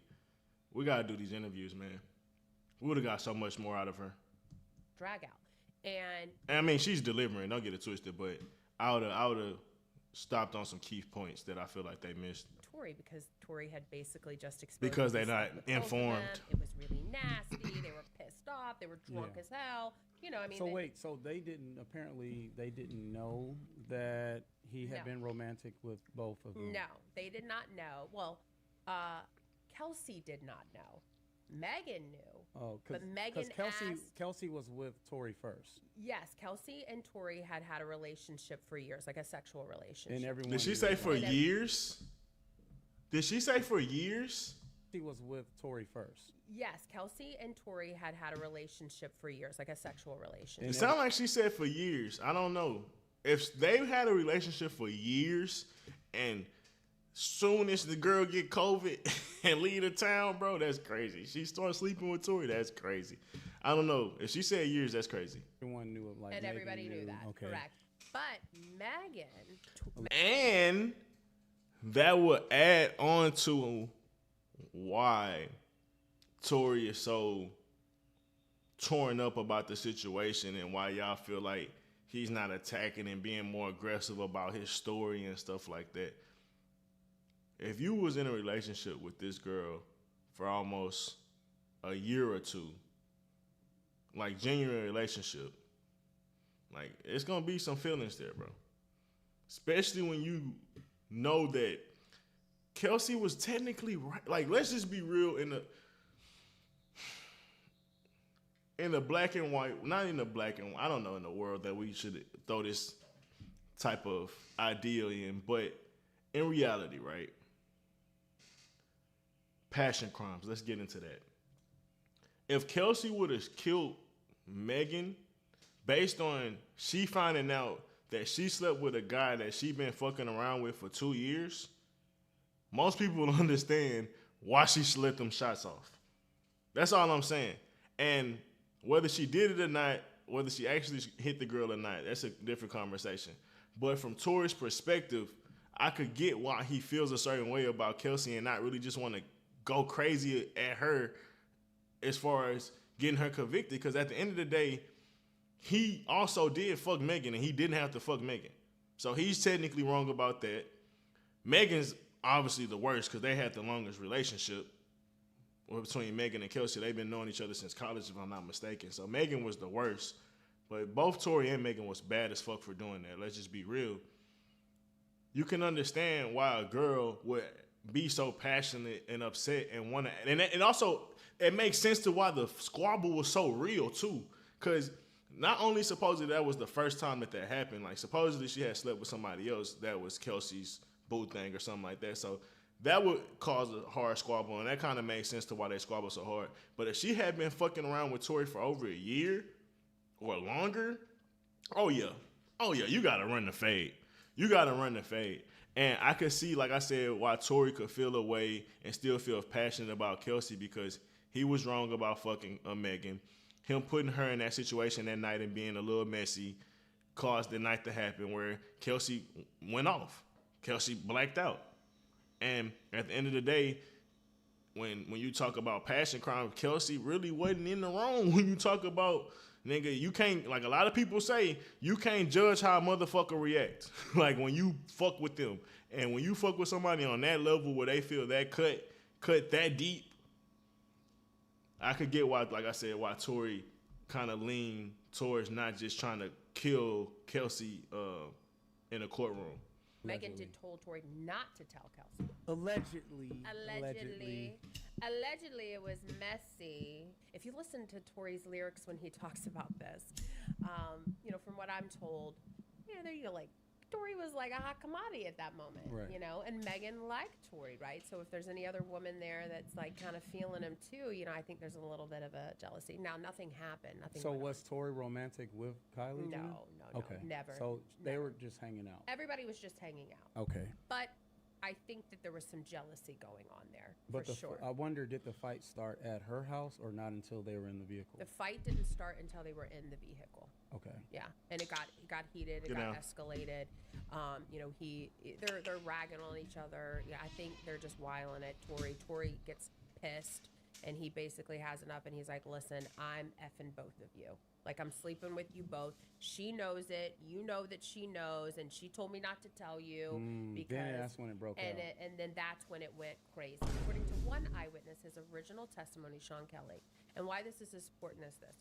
Sean Kelly, when he is being interviewed by the cops about his statement, he says he witnesses two women fighting outside of, you know, he witnesses two women fighting, and then he sees the woman shoot the gun into the car. That's what he's saying. So that's the original witness. That story stuck even on the stand.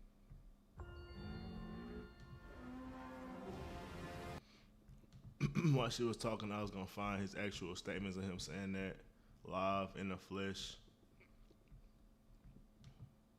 The doors of the Escalade open, and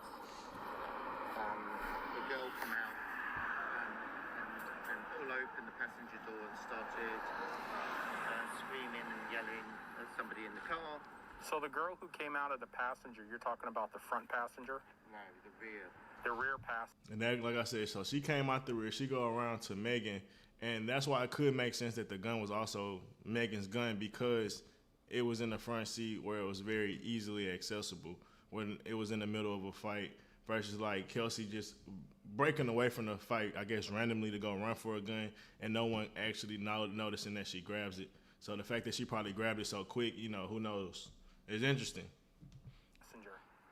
So the girl comes out of the rear passenger. But this the facts, Flying Low. Here the facts. And she opens up the car door. Yeah. And then what happens? They're screaming and shouting at each other, and they start fighting. The two girls.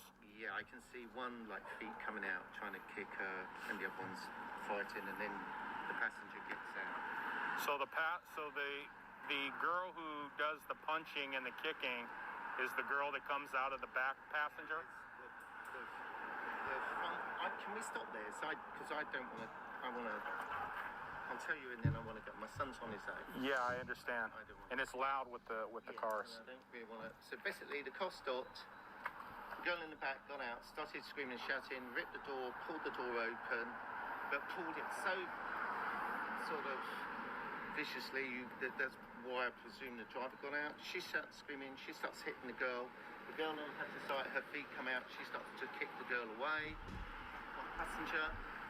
They get out. They start fighting here. They start fighting. The driver comes round and tries to sort of break it up. It gets a bit more violent.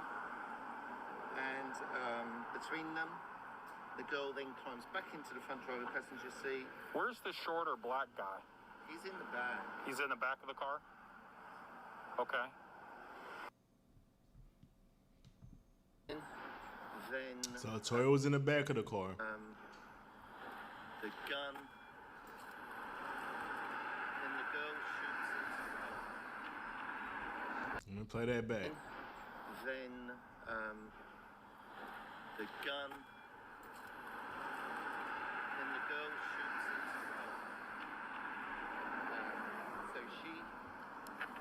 So the driver's door's open. And you're seeing the girl shoot? Can I help you? I think, is it this house? Yes, I'm so sorry. Okay. So you see the girl doing the shooting? I see what appears to be the girl standing here and shooting into the car. That's what it is. And you know what's funny? That he didn't mention anything about fireworks. I never caught that. And the fact that he met with the prosecution, I think 2 months or maybe 3 months before the trial, and that's when everything changed. Because you gotta understand, he was the witness to the defense, not the prosecution. Prosecution didn't want to bring Sean Kelly up for some weird reason, when he was the only eyewitness testimony. But the defense did. And for some odd reason, I'm pretty sure the defense thought that, not an odd reason, the defense probably thought reasonably that Sean Kelly's testimony was pretty much in favor of Tory. And then for some odd reason, he flipped before the trial. He didn't mention any fireworks. He didn't really mention, it was hard to see. Like, he added a lot of sauce into that statement in trial for some reason that he did not mention here. Standing here and shooting into the car. That's what it looked like to me. It's to be the girl standing here and shooting into the car. That's what it looked like to me. But it was dark. So he do mention it's dark. So, but he did not say nothing about fireworks. then the guy gets out again from the back. Well, at least not at this part of the testimony. I'm sure he kept talking. Maybe he said something earlier. Maybe he said something after. But let's see. We're gonna skip around. Probably find some little more juicy stuff about this situation, and then we're gonna probably get out of here. Never got charged for any of that. But what else made this?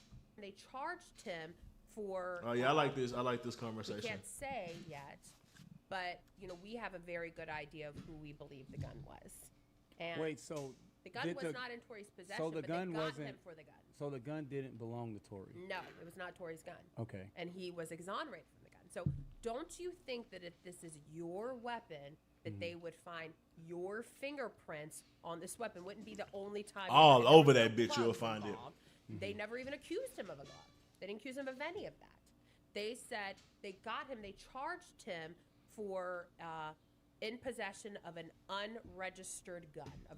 And you can't prove that he was in possession of an unregistered gun because he never touched it. Yes, you could have eyewitness testimony, but eyewitness testimony say he's holding a gun. Well, that means it should be DNA on the gun, and it ain't. So somebody's fucking lying, and it ain't the DNA. A firearm. That was that's one of his main charges. Okay, with an intent to insult, right? To assault someone with an unregistered firearm. But really, the meat of those charges are in possession of an unregistered firearm for like an assault that was used in an assault. Right. But the thing is that. So he's not being charged with like attempted murder. Or No. anything. Right. He never got charged for any of that. But what else made this? And you will feel like how sensationalized this moment was when it first dropped. He would have been. When you get that type of dance, bitch, dance, you feel like it's gonna be attempted murder, assault, like with a deadly weapon, like some shit that like really supposed to be like extremely violent, not possession, not like illegal firearm like that. Like that type of shit is in itself like I said, weird, because it's like you do all that sensationalizing this story for it just to be a possession charge. And then when it comes to his actual DNA not being on the gun, how can you charge him with possession? It's so crazy, bro. It's so crazy. Was that type of charge would only, in any sentencing, would usually be at about 3 to 5 years, 5 at the max, but really it's about 2 to 3 years that person would serve. Okay, Right. For that type of offense, that would be what Tory. And even with that, like I said, that political drive and that sensationalizing the story, even with the charges he got in real life, most people would have got 2 to 3 years and would have been out of jail already. Early time served because you got more than 60% of your time done. So even with him getting 10 plus years, bro, like that in itself just shows the political drive in this case. Like it's so nasty, bro. And he got That's 10. normal. Yes, he got 10. Why?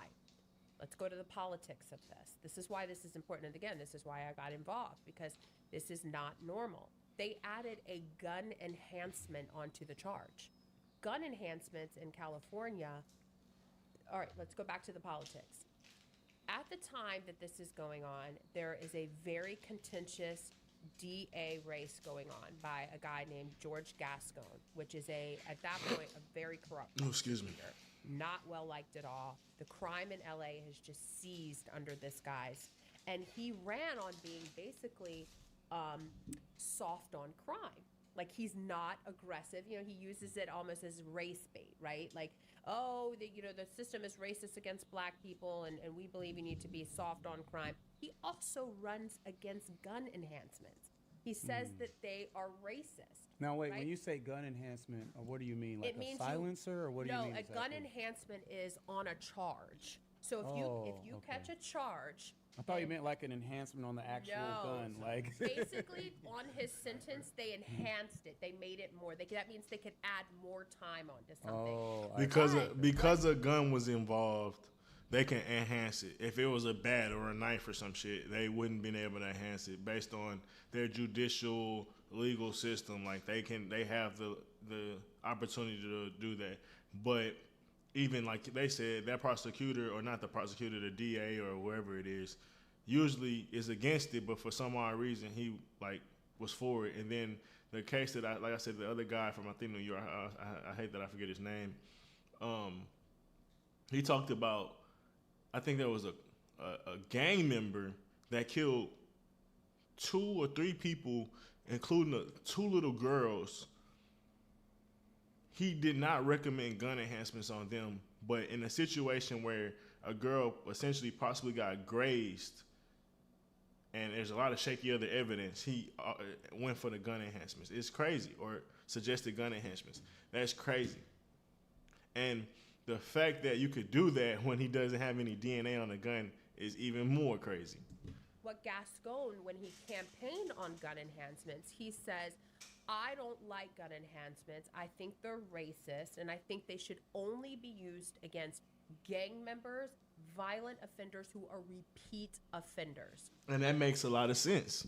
But guess what? Tory is not neither one of them. So even, which is insane, man. Why is that important? Because Tory had no criminal record. He was not in a gang. He was never accused of ever being violent. Right. He didn't have any criminal record He's a singer. of that. He was a singer, but he didn't have a criminal record. He had never been convicted of any. So he didn't have a criminal record. No, he had no criminal record. Okay, and that's important because so they gave him. I just want to say, man, I really appreciate y'all tuning in on this late night stream. 7 to 10 people been consistently in the chat, man. I really fuck with y'all. I don't really get this often. I'm really growing the channel, trying to be consistent. So seeing this, bro, is huge. I really appreciate it, man. I can't ask for more. They added a gun enhancement on something that this as if he might have been a violent criminal or a gang member. Well, yes, because gun enhancements are reserved for only gang members, violent repeat offenders. Right. So why on earth did Tory get a gun enhancement on his charge? So why do you think like they went so hard on Tory? Well, I think that they were making an example out of him. And this is what, okay, listen, I'm not going to get into the conspiracies. Go online and you'll read why people think, okay? You can look at the climate in the country at the time. The Me Too movement is happening. The George Floyd stuff is happening. The contention of the election with the DA was happening. He wanted to use Tory. He was losing in the polls. There was a very popular guy named Nathan Hochman that was running. He was an independent, but very good reputation. He was winning. He wanted to use, originally, also, most people don't know this. When they originally, the original DA before Gascon actually declined to prosecute Tory's case. He said there's not enough evidence here there's not enough evidence for a case here. But somebody. And if that's written on paper, I feel like that should be able to help get you a retrial for sure.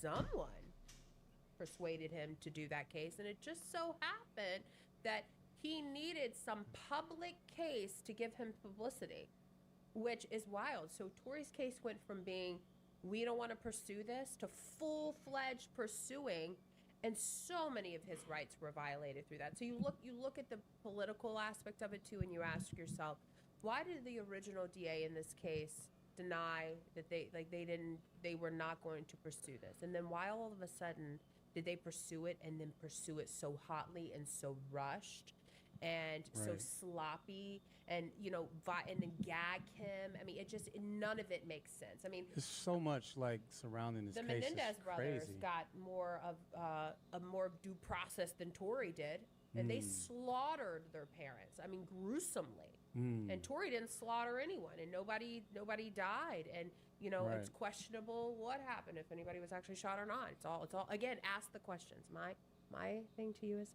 go ask those questions. Go look at the evidence yourself, and you ask those questions. Well, I want to know. So, what updates can you share with us? Yeah. So, let's talk before we get into the update, because I know everybody wants. Yeah. Before we get into and I got those updates. Okay, we gotta stay for the updates. Anyone else out, but nobody tells it like I do, and so I said, Tory said, you got to get out and you got to talk about it. And before you tell the update, you have an update that has not been released yet. Yeah. So I actually 2 updates that haven't been released. We gotta stay for those. The gruesome video that got leaked. Yeah, let's talk about that, because for the people that don't know, Tory Lanez was stabbed. I think we covered that pretty thoroughly. We're gonna skip past Tory's case, and all of a sudden, a few days after the New York Post, Gianno Caldwell from Fox News. Caldwell is the guy that's what I've been mentioning, from New York.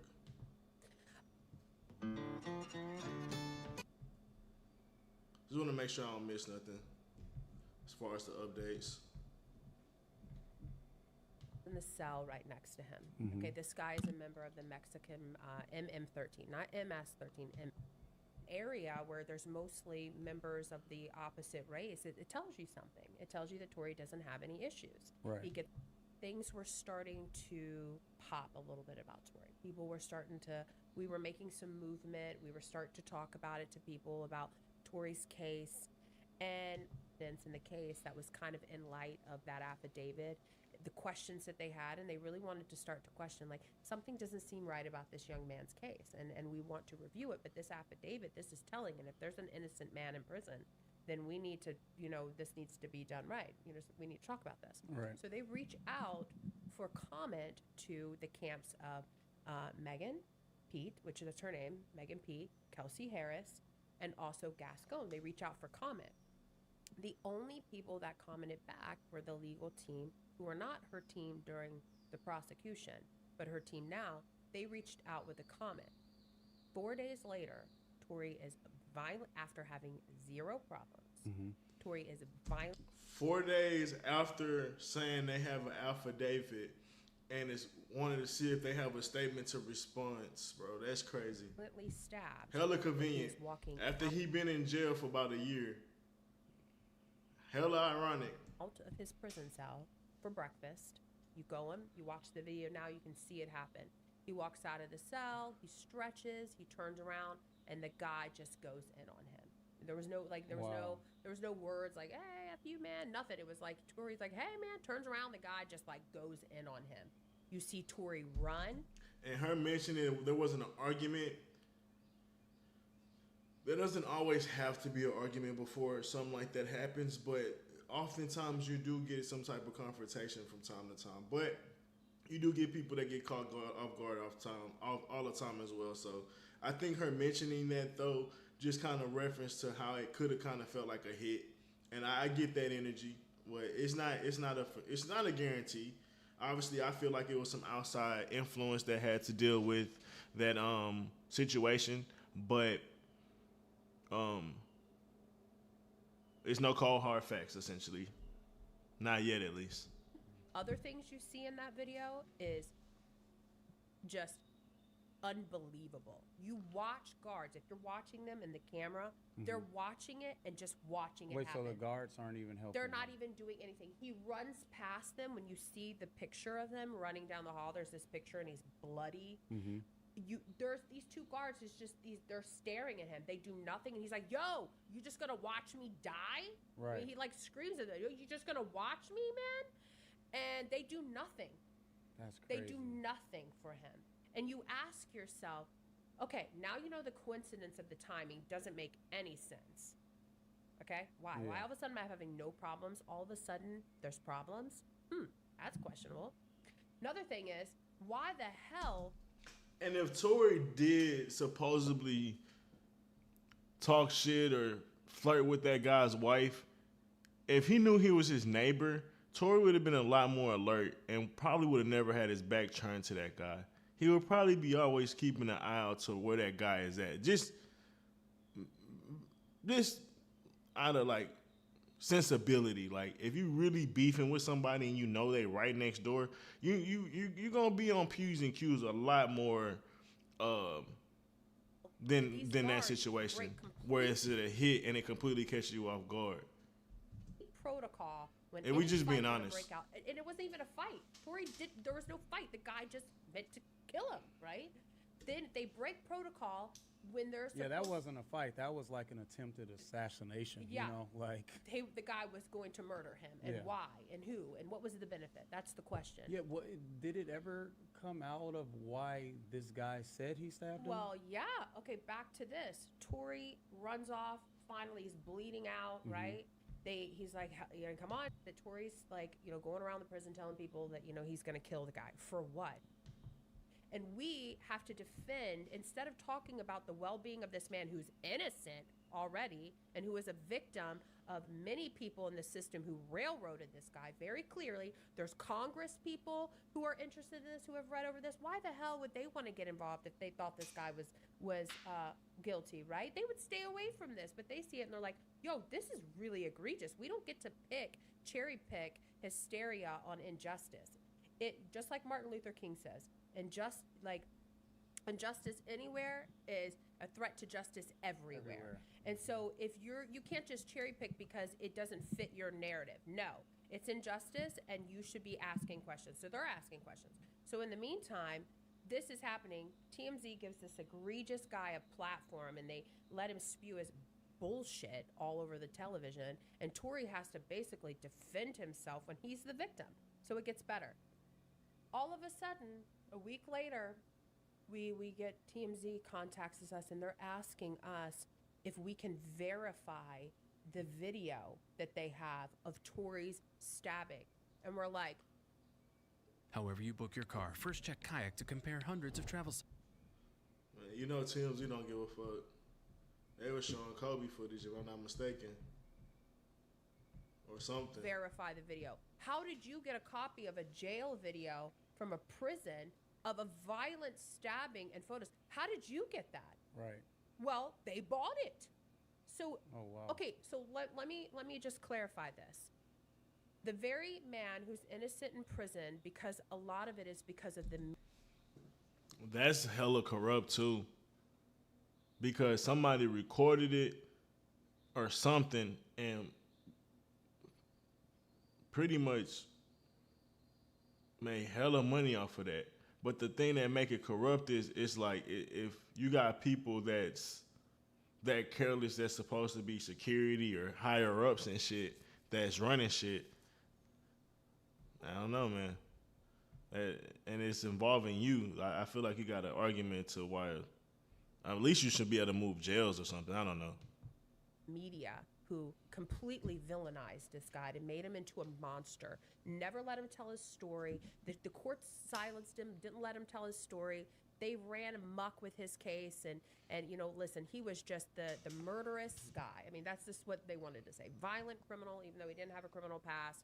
You try to use his lyrics against him, which is illegal in the state of California. So when people ask why Tory never testified, well, first of all, when they didn't want him to testify, the prosecution didn't want him to testify. So they told his attorney and Tory, if you testify, game on. We're going to ask you about your lyrics. We're going to ask you about everything. I mean, they were just going to tear him apart over that. And at that point, it was like, well, why is he even going to testify? That's what I was going to ask you. Yeah. Why didn't he testify? So they didn't want him to because they felt like, that. Well, they didn't want him to tell the story. What actually right? happened. What actually happened. And why do you think? Because so at the beginning of this, was Tory like trying to protect everybody? Like, why did everyone like lie about what happened? Was it just because was he trying to protect like everybody? Or well, you know, and I'm going to let Tory tell his full story when he gets out, you know, and I'll give an update on that. But Tory has always remained the same from the very beginning. One, his innocence. And the one reason, you know, also people don't realize Tory voluntarily gave his DNA. Because, you know, because they were like, would you come in and do a swab? And he was like, yeah, absolutely. Yeah. Because he knew that his fingerprints weren't on that gun. It wasn't his gun. But he always said from the very beginning, he was protecting 2 black women. You know, he was a mom. He grew up without his mom. His mom died at a young age. And, you know, there was one person at the time who, you know, was pregnant. And, you know, he just was protecting them both. If you look in the video footages from the cops, when you see the video footages, you see Tory. Did I miss the update? In the head, his 13-year-old. I'm gonna say, bro, I feel like I missed this. 14 times, but he has In 27. prison. Most people don't know this. He was stabbed 14 times, but Can you tell us about the stabbing? I mean, side. If anybody knows much about prison, there's actually like a war going on in the prisons. Like he recorded it out. No, I'm just trying to figure out where's the fucking real update at. God damn, I'm not trying to search through this whole thing. Had collapsed at Right, that point. yeah. Okay. Well, copy of it. Tory voluntarily acknowledged. He's calling her by her pet name that he calls her. So if they're afraid for their life or maybe their career, you know, there's Okay, a lot of yeah. powerful people involved in these situations. To do. And so for me, if everybody was too afraid to speak truth, then there would be a lot of innocent people that would. He was denied so many things. Even, you know, Tory was reminding me of this today when I was talking to him prior to the interview. And he said, you know, a lot of people don't even realize is that the sentencing guidelines, the guidelines of conviction that the jury were given when they were having to consider were even messed up. They were wrong. What they were thinking they were supposed to rule on is not what they were supposed to rule on. And so even that was messed up on his sentencing. There's just so many things about his case that if it was anyone else would have never passed the smell test. But well, do you think that, like, you know, because you've worked with Trump and you know you've done a lot in the party. Do you think Trump could like pardon him? No, he can't because this is a state It's a state issue. case. It's a state case. It's not a federal case. So it's no Otherwise, way to. if it was a federal case, he would already be pardoned because at this point, you know, Trump would have pardoned. I mean, I'm not going to speak for the president because the president would have ultimately had to decide. But there's so many of us that would have been able to advocate, and Trump would have saw this for exactly what it is. I mean, he's pardoned a lot of people recently too, you know, and Trump would have seen this. I saw he recently pardoned the Chrisleys. Mm-hmm. And actually, Chase Chrisley, a really good friend of mine. I've known him for a lot of years. Yeah, Savannah. I love them. So I was just with her like a few and never gave his story. Are the same very people who have been profiting off of him ever since he's been in prison. They allow them to just print stupid, ridiculous lies all day about him. Yeah. And who? I'm trying to skip through trying to find some updates. She said she got 2 updates and new information we haven't heard, so I'm trying to see. Million. Well, I'm not going to say who tried to sell it. I'm just going to say there are people who were reaching out to our team. Was it? Have to look at the rest of his life and why on earthly would he want that to happen? Sick. It should make anyone sick. You know, in the comments I was reading when the stabbing happened, you know, don't want him just commutated. We want him pardoned. We believe the evidence speaks for itself. So that's what's happening now. That's why that petition that went live that petition got close to 300,000 signatures within like 3 days. Yeah, and now it's close to like 390 or something now. We're pushing 400. Major celebrities like Drake and you know, Chris Brown and all of these guys jumped out and just said free Tory, you know, right off the bat. That's significant. Yeah, that is big. I mean, I could run down the names. I mean, international artists, millions of followers, and you know, people like Snoop Dogg and you know, and in order for at that point the appeal has been successful so far, right? Mm-hmm. And what most people don't understand is that if they were to enter in that again, that entire appeals process would start over.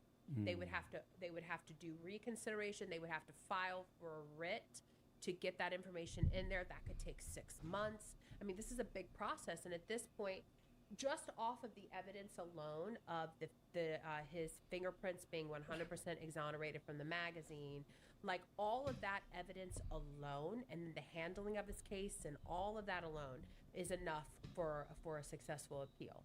And so this evidence just elevates it anymore. So that's why we were saying this is new evidence that's come forward, because in light of him getting stabbed, we decided to release that, because at first we weren't going to release it. We were just going to go through the pardon process and present that appeal and she had fragments in her foot. But the original doctor said he treated her for what was glass in her foot.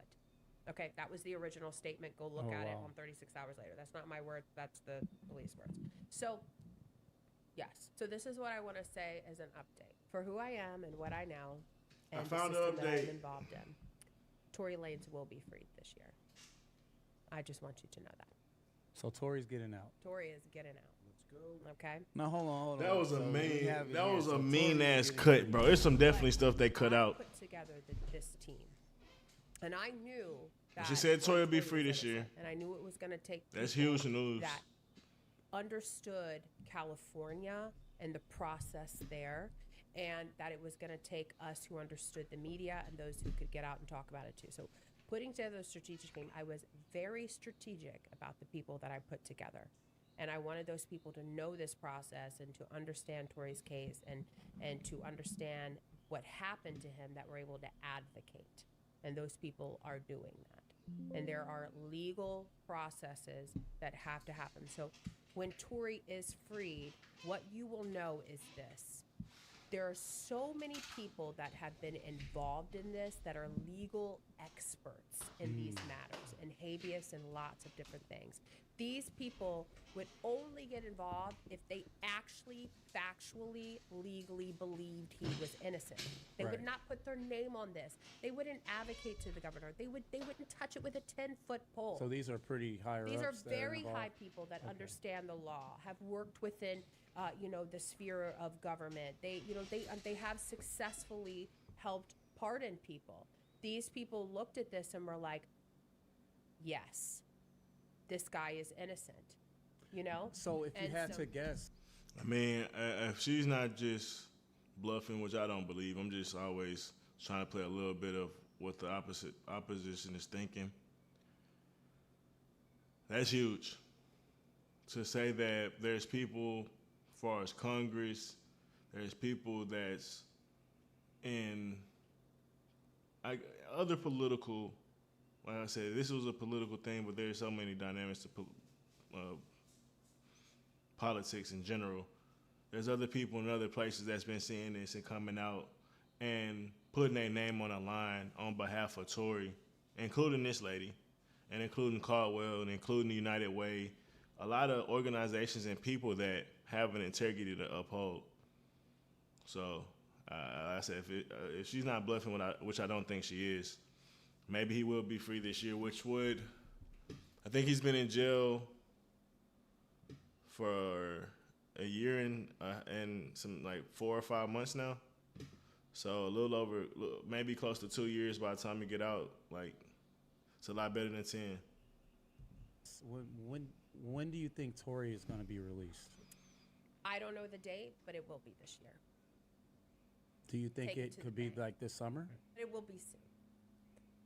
So I You will hear it, guys. So, all right, I'm going to be Haters honest. are going to hate, Tory, but it doesn't matter.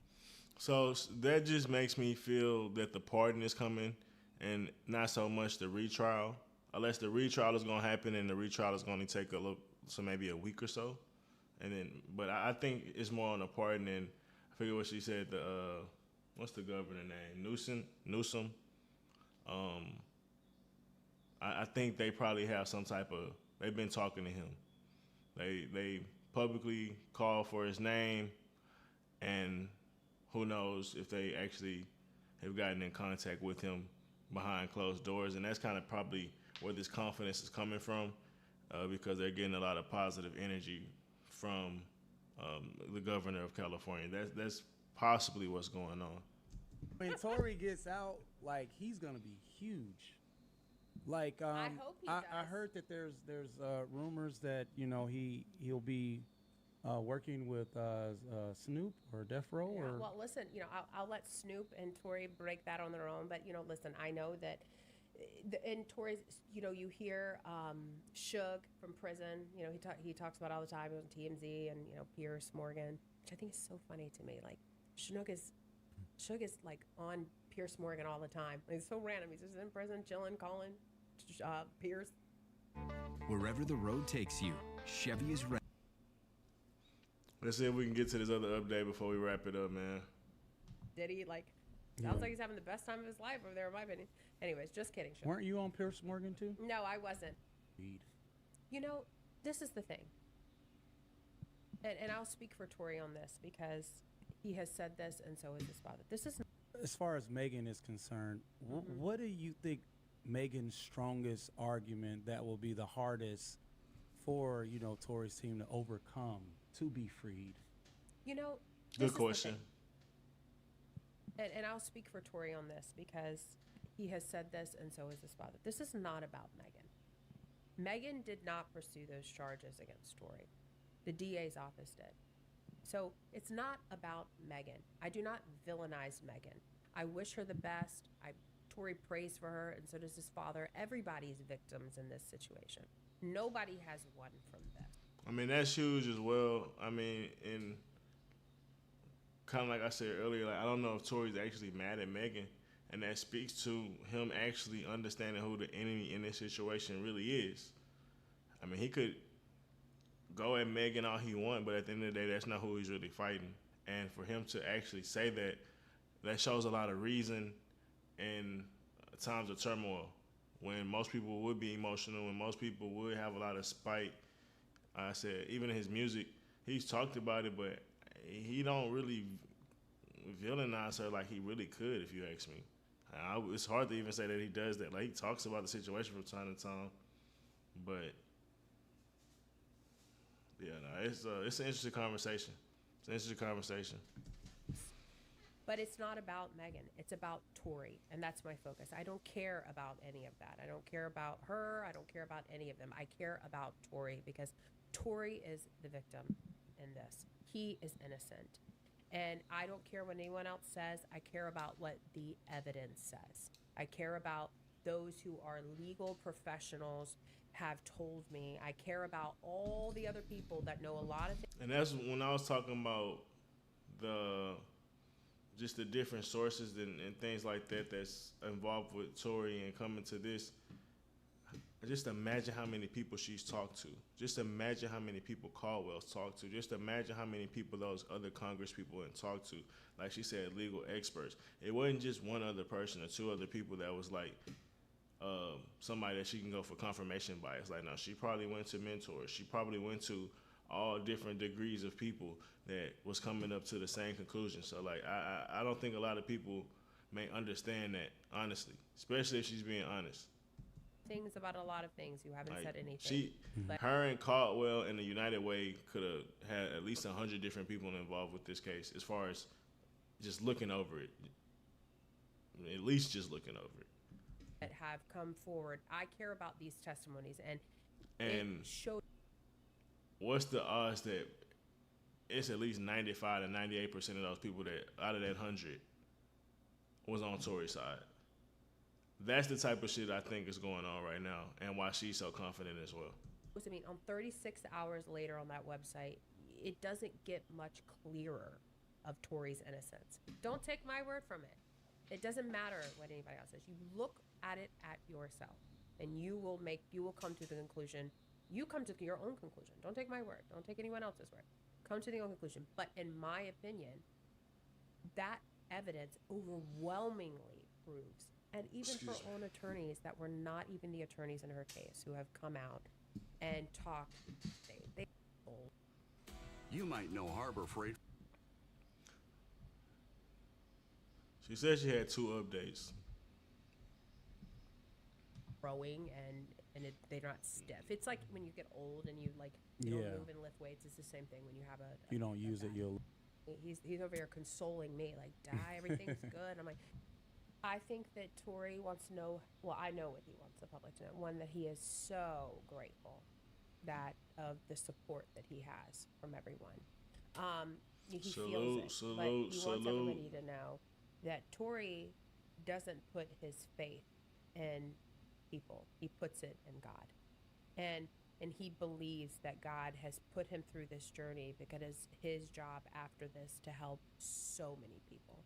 And he just wants everybody. And I respect that too, because if you really do have the vision to see it, I just throw it out there. Like with Sha'Carri Richardson she was smoking weed.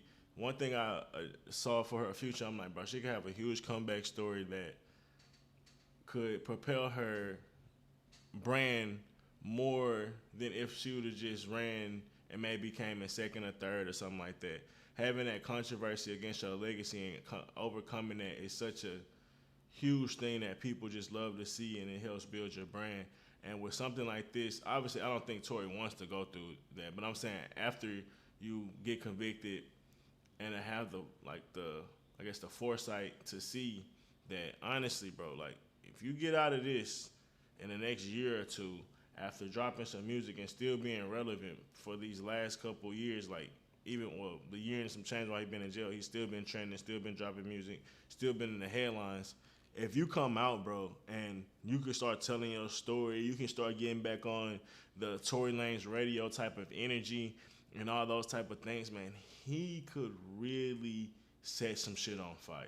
I'm just being honest with you. And I'm talking about musically, he's already phenomenal.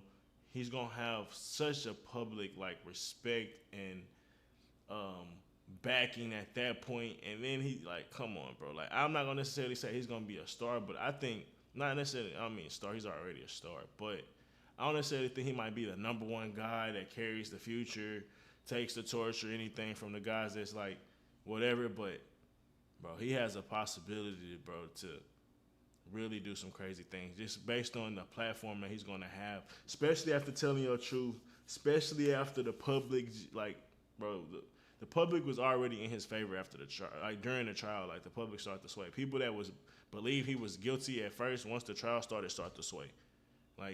And as the trial after the trial ended, as time kept going, people still kind of swayed. As this recent information came out, more people swayed. Bro, the tidal wave of people that's going to support or have to shut up, man, he could really do a lot with that.